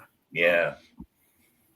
Like I said, the first few I listened to kind of impressed me. The rest didn't. How am I going to rank these things? And then when I listened to Axl Rose singing so terribly, I remember loving the original version because it was so funny. I went to go see the movie. I was about 12 years old with my parents to see it at a local drive-in, the Live and Let Die movie. And then when I started hearing the song on the radio, like a day after seeing the movie, I'm like, whoa, that's cool, man. 12 years old, 1973, Live and Let Die was a cool sounding song back in the day. You were not 12 years old in 1973. You're like 35. Well, is that James Bond? Is that movie you're talking about? It's is the that a first one with Roger Moore. The first James Bond movie to star Roger Moore. Is that before or after he? Is that before or after he went to sing for Bad Company? The Firm. I don't know the name of the singer for Bad Company or the Firm. Okay. Paul Rogers. Yeah, Paul Rogers. Or Roger Moore. Paul Roger Moore. Yeah. Yeah. It's Dudley Moore's cousin. But the one thing I liked about Roger Moore being James Bond was he looked like his name was James Bond. The way he looked, Bond, James Bond. Like he looked like a guy named James Bond. That's all. Done. Wasn't there? Was it Goldfinger? Wasn't that a James Bond? Yeah, that's Sean Connery. So what they should have done is called that movie Gold Bond, and then no. All right. What number did I leave off on? Number 6. Yeah. Number 6. Not only an infectious speed metal band, but an infectious disease. Remember that promo for Anthrax back on MTV? Yep. When I saw this list, I thought, you got to be fucking kidding me. You couldn't contrast styles any bigger than Anthrax versus Kansas. But they knocked this out of the fucking park. And again, I like parts of Carry On My Wayward Son. I absolutely hate the 9-minute jazz fucking jam session at the end of the original. But man, they didn't speed metal this up. They did a good fucking job. I will say, I will bet my left nut that there is no way Anthrax could pull off that harmony chorus live. That had to be done like in 100 takes in the studio, right? There's no fucking way, because they did an excellent job on this. So there you go. Anthrax, one of the rare times I will give a speed metal band any love. And everything that I've ever heard them redo, they do it good, man. I shit you not. Yeah. All right, Louis. All right. Number 5 for me. Of course, the original version is much better, whether it's live or in the studio. One of the most fantastic epic songs in history. And they did a pretty okay job to rank up as high as number 5. Halloween, Electric Eye. That's it. All right. Down Under. So are you saying Anthrax sound like crap on purpose for the rest of the time? They must. Right. Honestly, with all humor aside, I found that to be. I don't want to say that these speed metal bands sing bad on purpose, because people who like the music will think they don't sound bad. But it never ceases to fail. Somewhere, sometime in their career, James Hetfield with the Black Album, they will drop a nugget that shows they actually could sing if they fucking wanted to. So there you go. Number 5 for me is Def Leppard's Action. This is one of my favorite Sweet songs. So for them to get up at number 5, they've done a really good job. I think they stay pretty true to the original, and they've made no secret that Sweet were one of their major influences. Unlike every other band who ceases to mention them with Led Zeppelin and Humble Pie and all this other stuff without mentioning, oh, by the way, we ripped off every gimmick Sweet ever fucking did. Kiss. Darren. All right, at number 5, this is where I put the Anthrax version of Carry On Wayward Son. I don't know a lot of Kansas stuff, but the hits, the stuff that's out there, I've always enjoyed. Some of it has been overplayed, Carry On Wayward Son and Dust in the Wind. And I get that. I get the dislike. And I have zero love for Anthrax. It's not my type of music. As a matter of fact, I don't think I could name a single original song from Anthrax. I don't think I know any of their song names. But they did a great job with this. Joey Belladonna does a great job vocally. They didn't disrespect the song. It is a little edgier. Obviously, it's Anthrax, not Kansas. But, I mean, the guitarist in Kansas was very talented. But, yeah, they did a great job with this. I was shocked when I looked at the list to find out. I was expecting the song to be butchered. But they did a great job with it. Scotty? All right. Number 5. An abomination that it is this low, but I actually thought some were better. Ace Frehley, Into the Night, man. Freaking badass. I never knew this was a remake. I mean, hell, I don't know who the hell done this song. I never heard this song before it was on his first album. Russ Ballard. Well, I never heard it. And it's one of the best songs on that album. There's a lot of good ones in my opinion. I think they made a mistake by opening with that one. I think they should have come out with Rock Soldiers first. But can't go back in time and change things. But it's still a damn good song. Ace plays one hell of a good solo on there. And he's not playing a Les Paul in that fucking video. He's playing a cool ass. Yeah, he's playing a cool ass guitar with a lightning bolt on it. I love that, man. I mean, but yeah, man. But it's a great fucking song. Ace does a hell of a job. The band, all them guys. Yeah, good song. Number 5, Into the Night. And that's ain't that Sweet? No, Into the Night. It's a different. They got one called Into the Night, but it's a different song. Yeah. Oh, it's Into the Night. Yeah. Okay. Yeah. All right. Song. Gotcha. Yep. Also a great song. Number 5 for me, speaking of the Spaceman, we're going to go 2000 Man on this. And like Van Halen is the greatest cover band, Ace Frehley might be one of the greatest cover solo artists. Although this was done with Kiss, he went on to do a lot of covers and always did them well. This is no exception. Well, he didn't do this one well. He transformed it into a song that you could fucking want to listen to, because I would like to take a survey if any diehard Rolling Stone fans are out there and find one fucking person who actually claims that as a good song. Keith Richards didn't even want to claim that fucking thing. That's why he gave it to Ace and said, please fucking do something different so ours gets forgotten. It's a great song on a great album by a subpar guitarist and vocalist. You're the one that put that abomination on me, man. You know, don't never tell nobody to listen to that Stones fucking song, bro. God. Louis. Oh, number 4. I was very impressed by the way this band pulled the song off.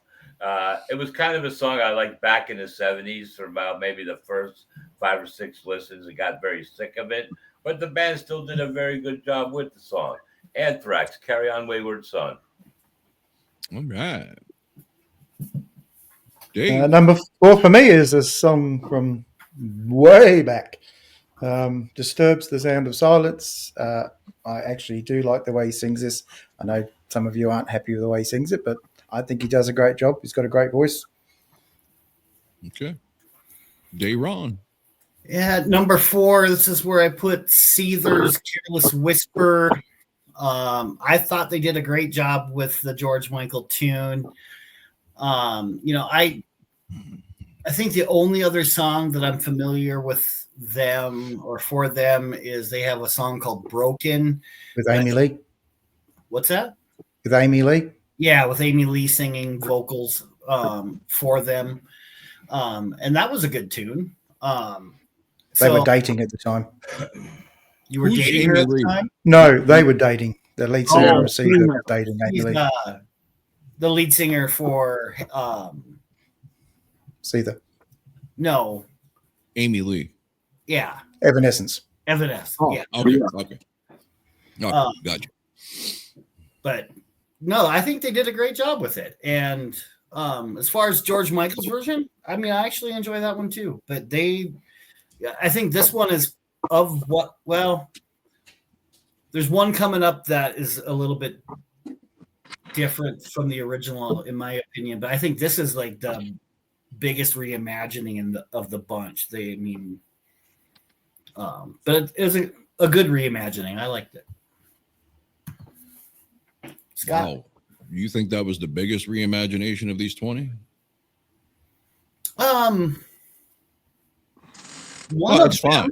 It's fine, but it was a slow song that stayed slow. I would have to argue the Enter Sandman's probably the biggest reimagination. I said one of them, okay. And I said one of them is coming up, and I haven't gotten to that yet. Okay, well then shut up, Scott. One of the songs that I hated, just absolutely hated, dreaded to see come up on MTV back in the 80s, from a shaved redheaded woman and a jackass in the video. Who wrote the song? Fucking hell, I hated that song until somebody came along and actually put a shot in the arm of this fucking song and kicked its ass. Marilyn Manson. Fuck yeah. Sweet Dreams. That's his song. Fuck the Eurythmics. He turns it upside down, inside out, and it is badass when he does it. I've got to give Scott more props. I have seen and heard more angst and brutal honesty out of Scott tonight than I've heard in a long time, and it's fabulous.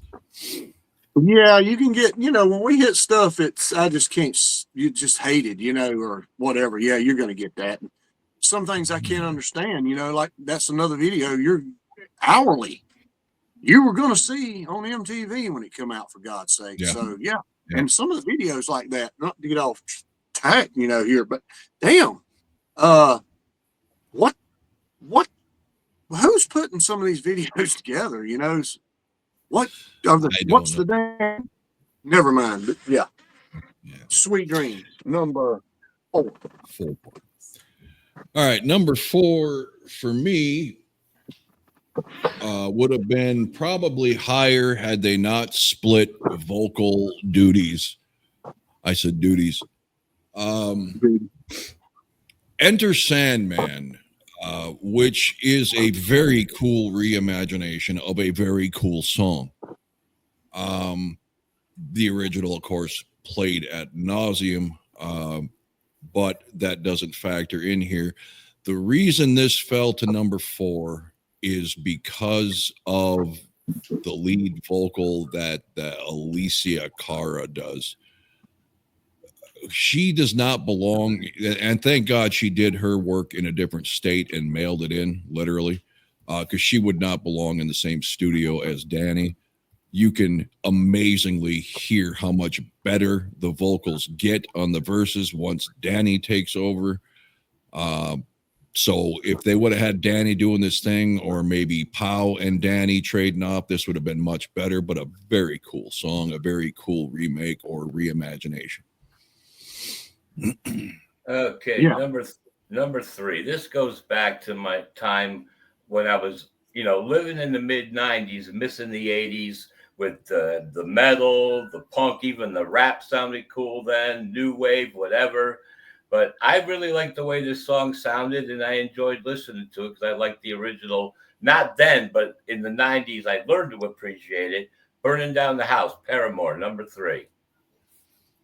Yeah, I liked the original. I always did. I didn't love it, but I always liked it. Yeah. With you being so old, Louis, can you state 1980s and not 1880s? Because I'm not sure where you're going. Because I'm thinking it hasn't been around that long, surely. Okay, 1980. Oh, thank you. Number 3 for me is Kiss's 2000 Man. Normally I would have a go at Ace's vocals, but I actually think his voice suits this song. It's almost like a robot singing it anyway, so I think it works well. Number 3. Ace is going to be well represented at the top here, so. Yes. Yeah, and another thing, who else in the band could have pulled a song like that off? I mean, think about it. That's no one could have sung it that bad. That's realistically Ace's freaking personality. No, I think I get where Scott's going, because it was kind of the whole hum type approach to singing it, like, oh, whatever, and that his voice was perfect for it. Just give me a minute. Darren.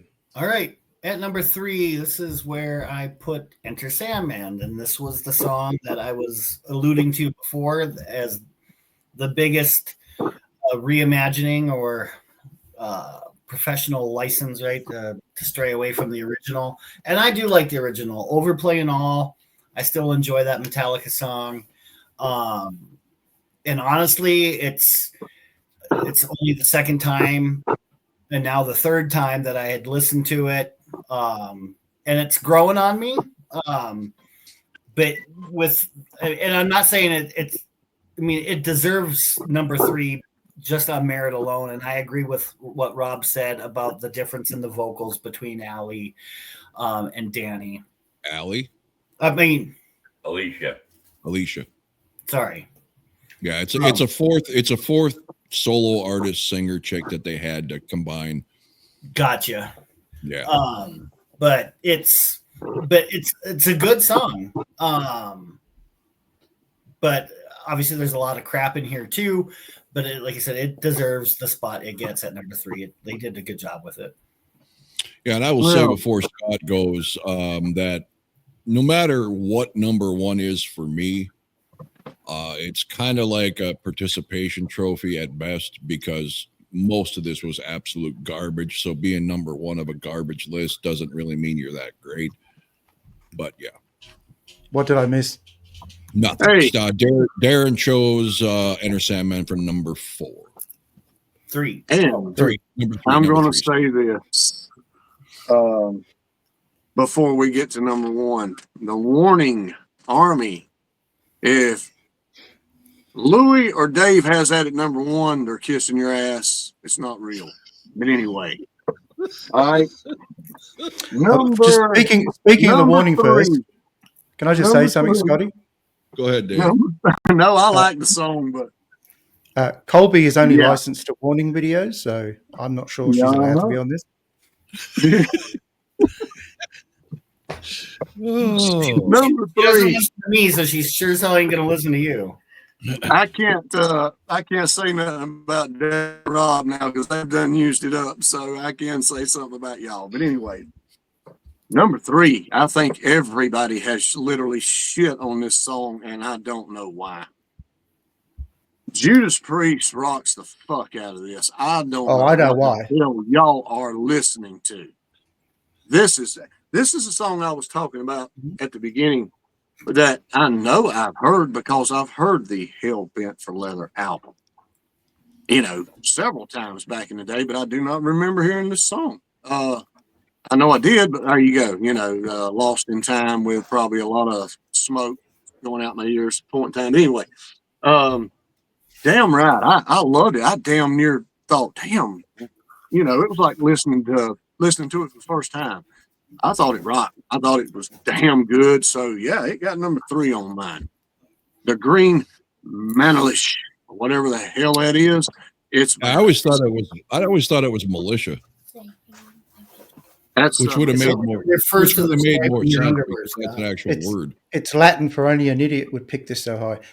Oh, okay. Yeah. All right.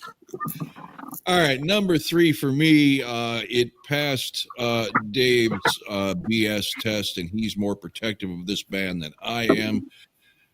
I was not too worried because it was Def Leppard doing it, but I wasn't sure how they were going to do it, if they were going to try to reimagine it or be respectful to it, and they did a great job with Sweet's action. Even going so far as to add a little pour some sugar on me-esque type stuff in the middle. Yeah. If I'd never heard this Sweet song, I would still like this song because Def Leppard did that good of a job with it. And Vince Neil done a great job on Set Me Free, too. Absolutely. Absolutely. Number 2. I've mentioned this as the song I respect but still do not love, but the love is slowly growing. And the version we had listened to, what's her name? Alicia, what's her last name? Cara. The fact that she starts off the song makes Danny come in and even be more of a special, build-up thing to it. That makes the song even a little bit better. So number 2, Enter Sandman by The Warning, their reimagining version. So I didn't put in number 1, Scott, but I have a feeling that somebody did. Number 2, Dave. Number 2 for me is the reimagined Enter Sandman by The Warning. Whoa, and if this was the live version, it would be number 1. That's because like Danny does all the singing. Exactly. And I prefer it that way. And I haven't listened to this one as much as I've heard the live version either. So, but it's obviously a great song. I think you said, Rob, the only version of this song that should exist. Yes. Just get rid of the original. What I said on the last live cast was the correct version. I'm definitely intrigued now. You've said that a million times. At number 2, this is where I put Into the Night by Frehley's Comet. I didn't know, this is one of the songs that I didn't know was a remake. I'd never heard Russ Ballard's version. I think he did a great job with it. I think he gave it, I think it's better, much better than the original version. That had more of a 70s sound to it. I even went and watched the video for it. Video was enjoyable. But yeah, I think it's a great tune. It's one that he's not too monotone on. And again, this is another song that deserves to be at number 2. This isn't one of the crappy ones that were hard to rank. Scotty. All right. Yeah. All right. And I know everybody's thinking they got me pegged too, but my number 2 is 2000 Man. And it's freaking fantastic. I love it. I think it's badass. And the Stones version that shouldn't exist, should never be heard, especially if you ain't heard it. Do not listen to it. Anybody that hears this, do not subject yourself to that shit. I'll go ahead and tell you right now. This is Kiss's song right here, man. It's badass. It's Ace Frehley up one side, down the other, man. Just loopy as hell. The lyrics don't really make no damn sense. So, yeah, it fits and it works and they jam it out and it rocks. I love it. 2000 Man, number 2. All right. Number 2 for me is a band I remember seeing their world premiere video for way back in the late 80s, I believe, possibly early 90s, but I think it was late 80s. And I thought it was the coolest name I had heard in a long time, Halloween. And then I heard the music and I quickly turned the station. However, thrash band being aside, they just killed in a good way this Hellion Electric Eye combo from Judas Priest. I thought, man, they're gonna make this thing. They didn't, man. They kept it ballsy and Priest X-esque. I will say at times the singer, and I don't know about their own catalog, but on this reminded me of the Ugly Kid Joe singer on the angry parts, which I like some Ugly Kid Joe, so that's not a bad thing. Very, very solid job on this. Yeah, I agree. Louis, number one. Number one. Number one. Oh, wait. Hold. Before I go, can you either cover Colby's ears or send her out of the room? Because what I'm going to say is not proper for a young girl. Yes. This the best version of the song, and this version goes like this. Hello, Pecker, my old friend. I've come to play with you again because the wet dream softly creeping left its seeds while I was sleeping, and your helmet is firmly planted in my hand. It will expand, stroking off in silence. Keep it like over ears now. Now, I put Sound of Silence by Disturbed at number one because out of all the songs, this one made the best first impression going through the list. I always thought the guy just had a grovel, deep voice and nothing else to him. I thought when he hit the high registers, he did a damn good job for what this band is or what the song is or whatever. So that's why I put Disturbed Sound of Silence at number one. Well done, Louis. I think he's a classically trained vocalist too, so I think he's more than capable of hitting all those. What's Colby eating? Because she looked like she was really enjoying it. Well, initially it was some Cheez-Its, and now she has her favorite, mac and cheese. We put tuna in ours. You what? Gross. Tuna Tuna in in our your mac mac and and cheese. I got to try that. I put tuna on a lot of stuff. It's nice. I think it probably tastes really good. That albacore or that other stuff. Your favorite hair-covered meal from the 70s? Only one.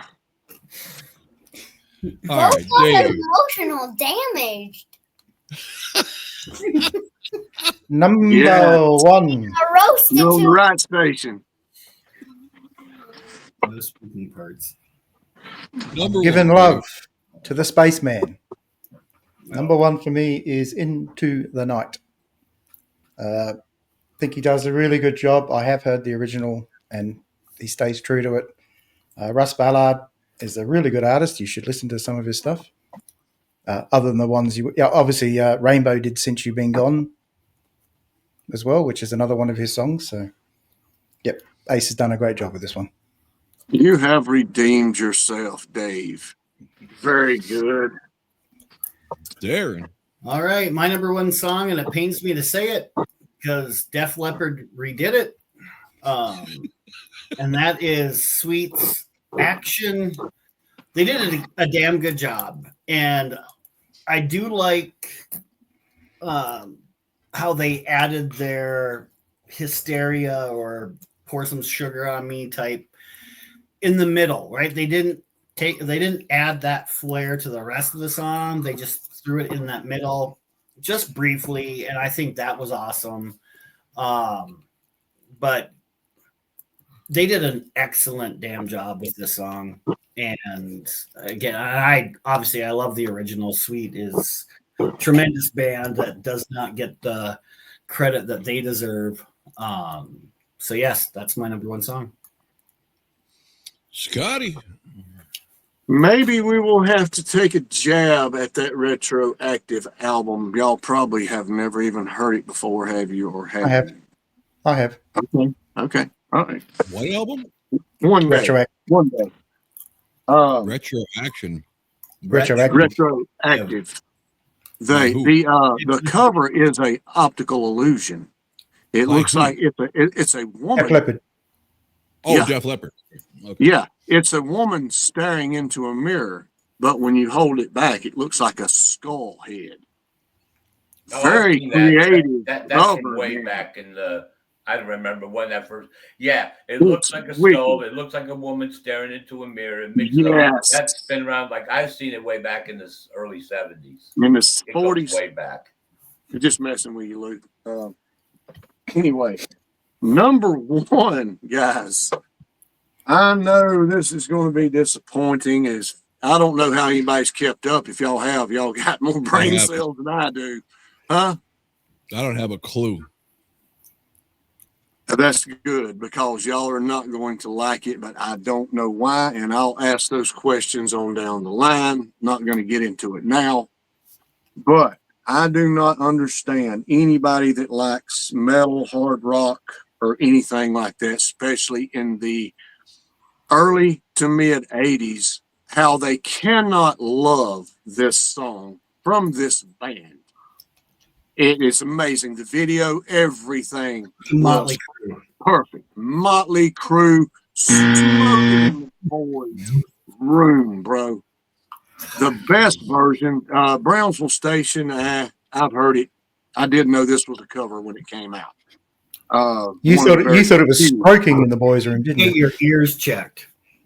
But it is the best cover on this list, even over Kiss. Yes, I said it. Even over The Warning. Mötley Crüe is the victor from the list today. Is it called stroking in the boys' room? In Australia, it might be. It ain't here. I mean, I understand liking the song, but I got to be, and this is no comedy. This is when I was a Mötley Crüe fan. This embarrassed me. I don't know why.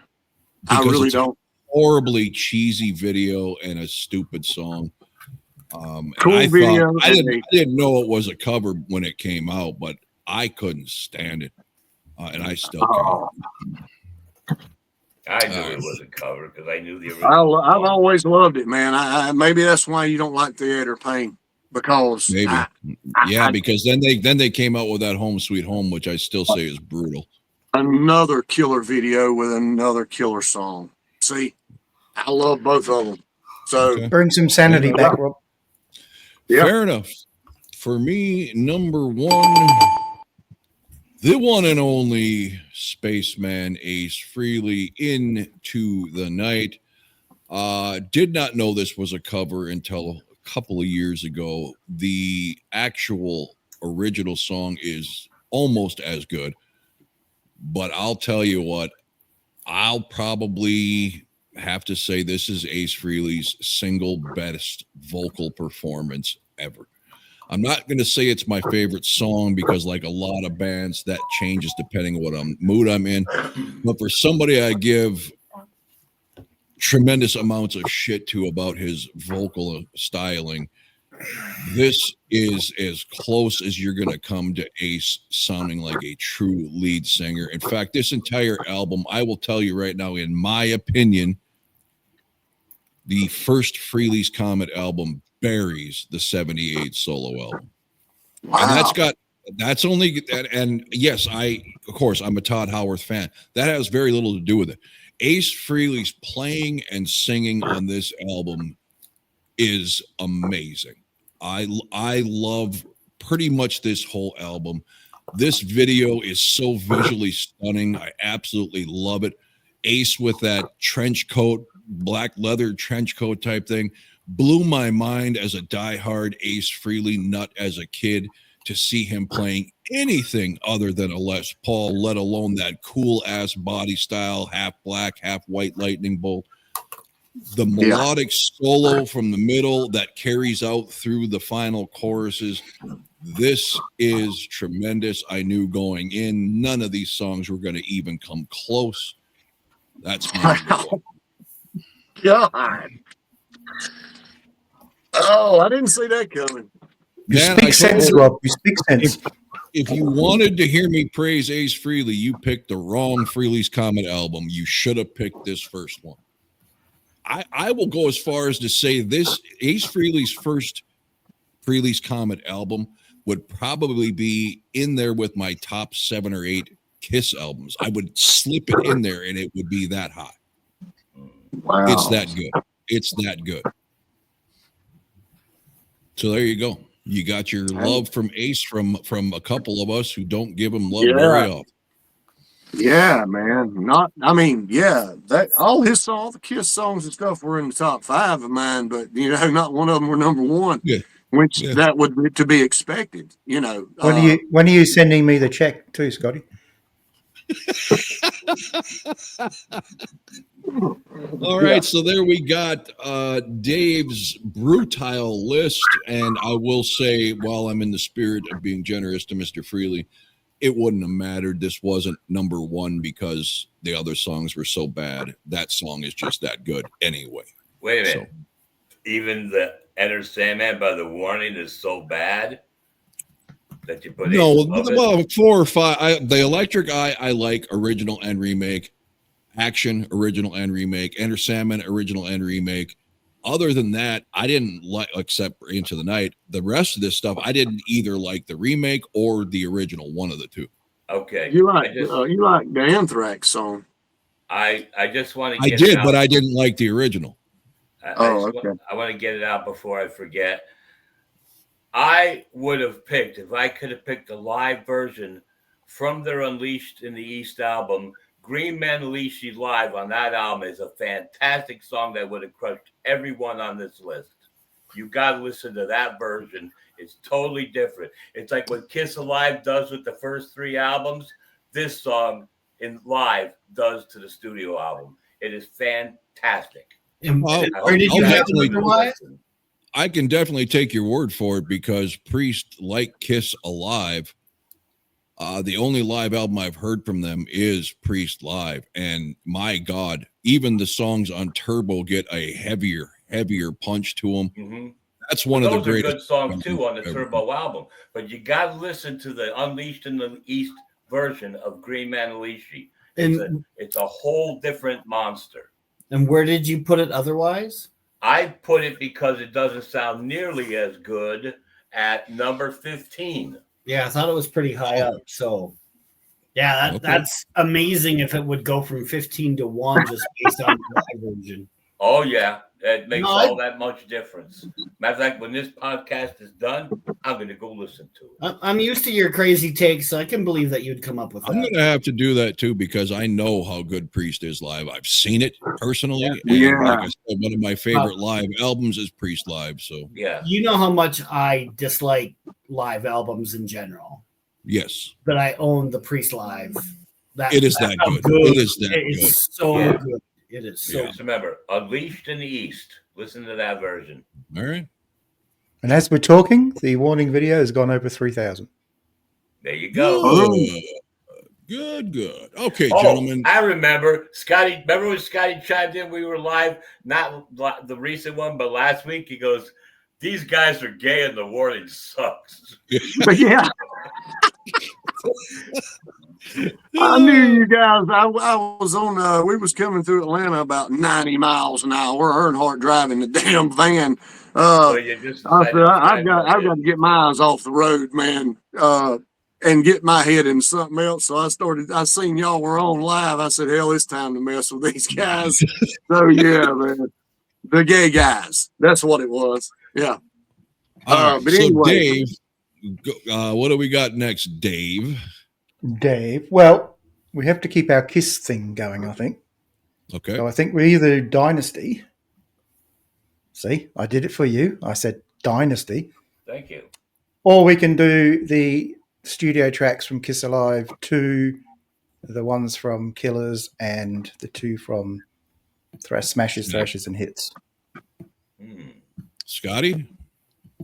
I tell you what, that's a good idea because we'll have to combine all of those together as we make one because there's so little songs. And we're sort of sitting in that time period at the moment that those studio versions came out on Alive. Actually, if we're going to go, if y'all want to do that, that's fine. But I would say let's wait till we get to the end before we start splicing things. You want to let's do Dynasty next. Okay, so you want to do all the extra songs of the old video on its own at the end? And We could do it instead of one Monster. thing- Yeah, Could one do it thing, instead of one Monster. thing. Well, we have to do Monster. You know, as much as I don't want to listen to that album, I will, man. Because I have got to find something. There's a song or two that I do dig on, I'm not going to say, but I've got to get my heart and soul into that somehow and try to figure it out. Well, that's a long ways off. What I'm going to do is I'm going to get drunk and wear headphones, and maybe I'll find something.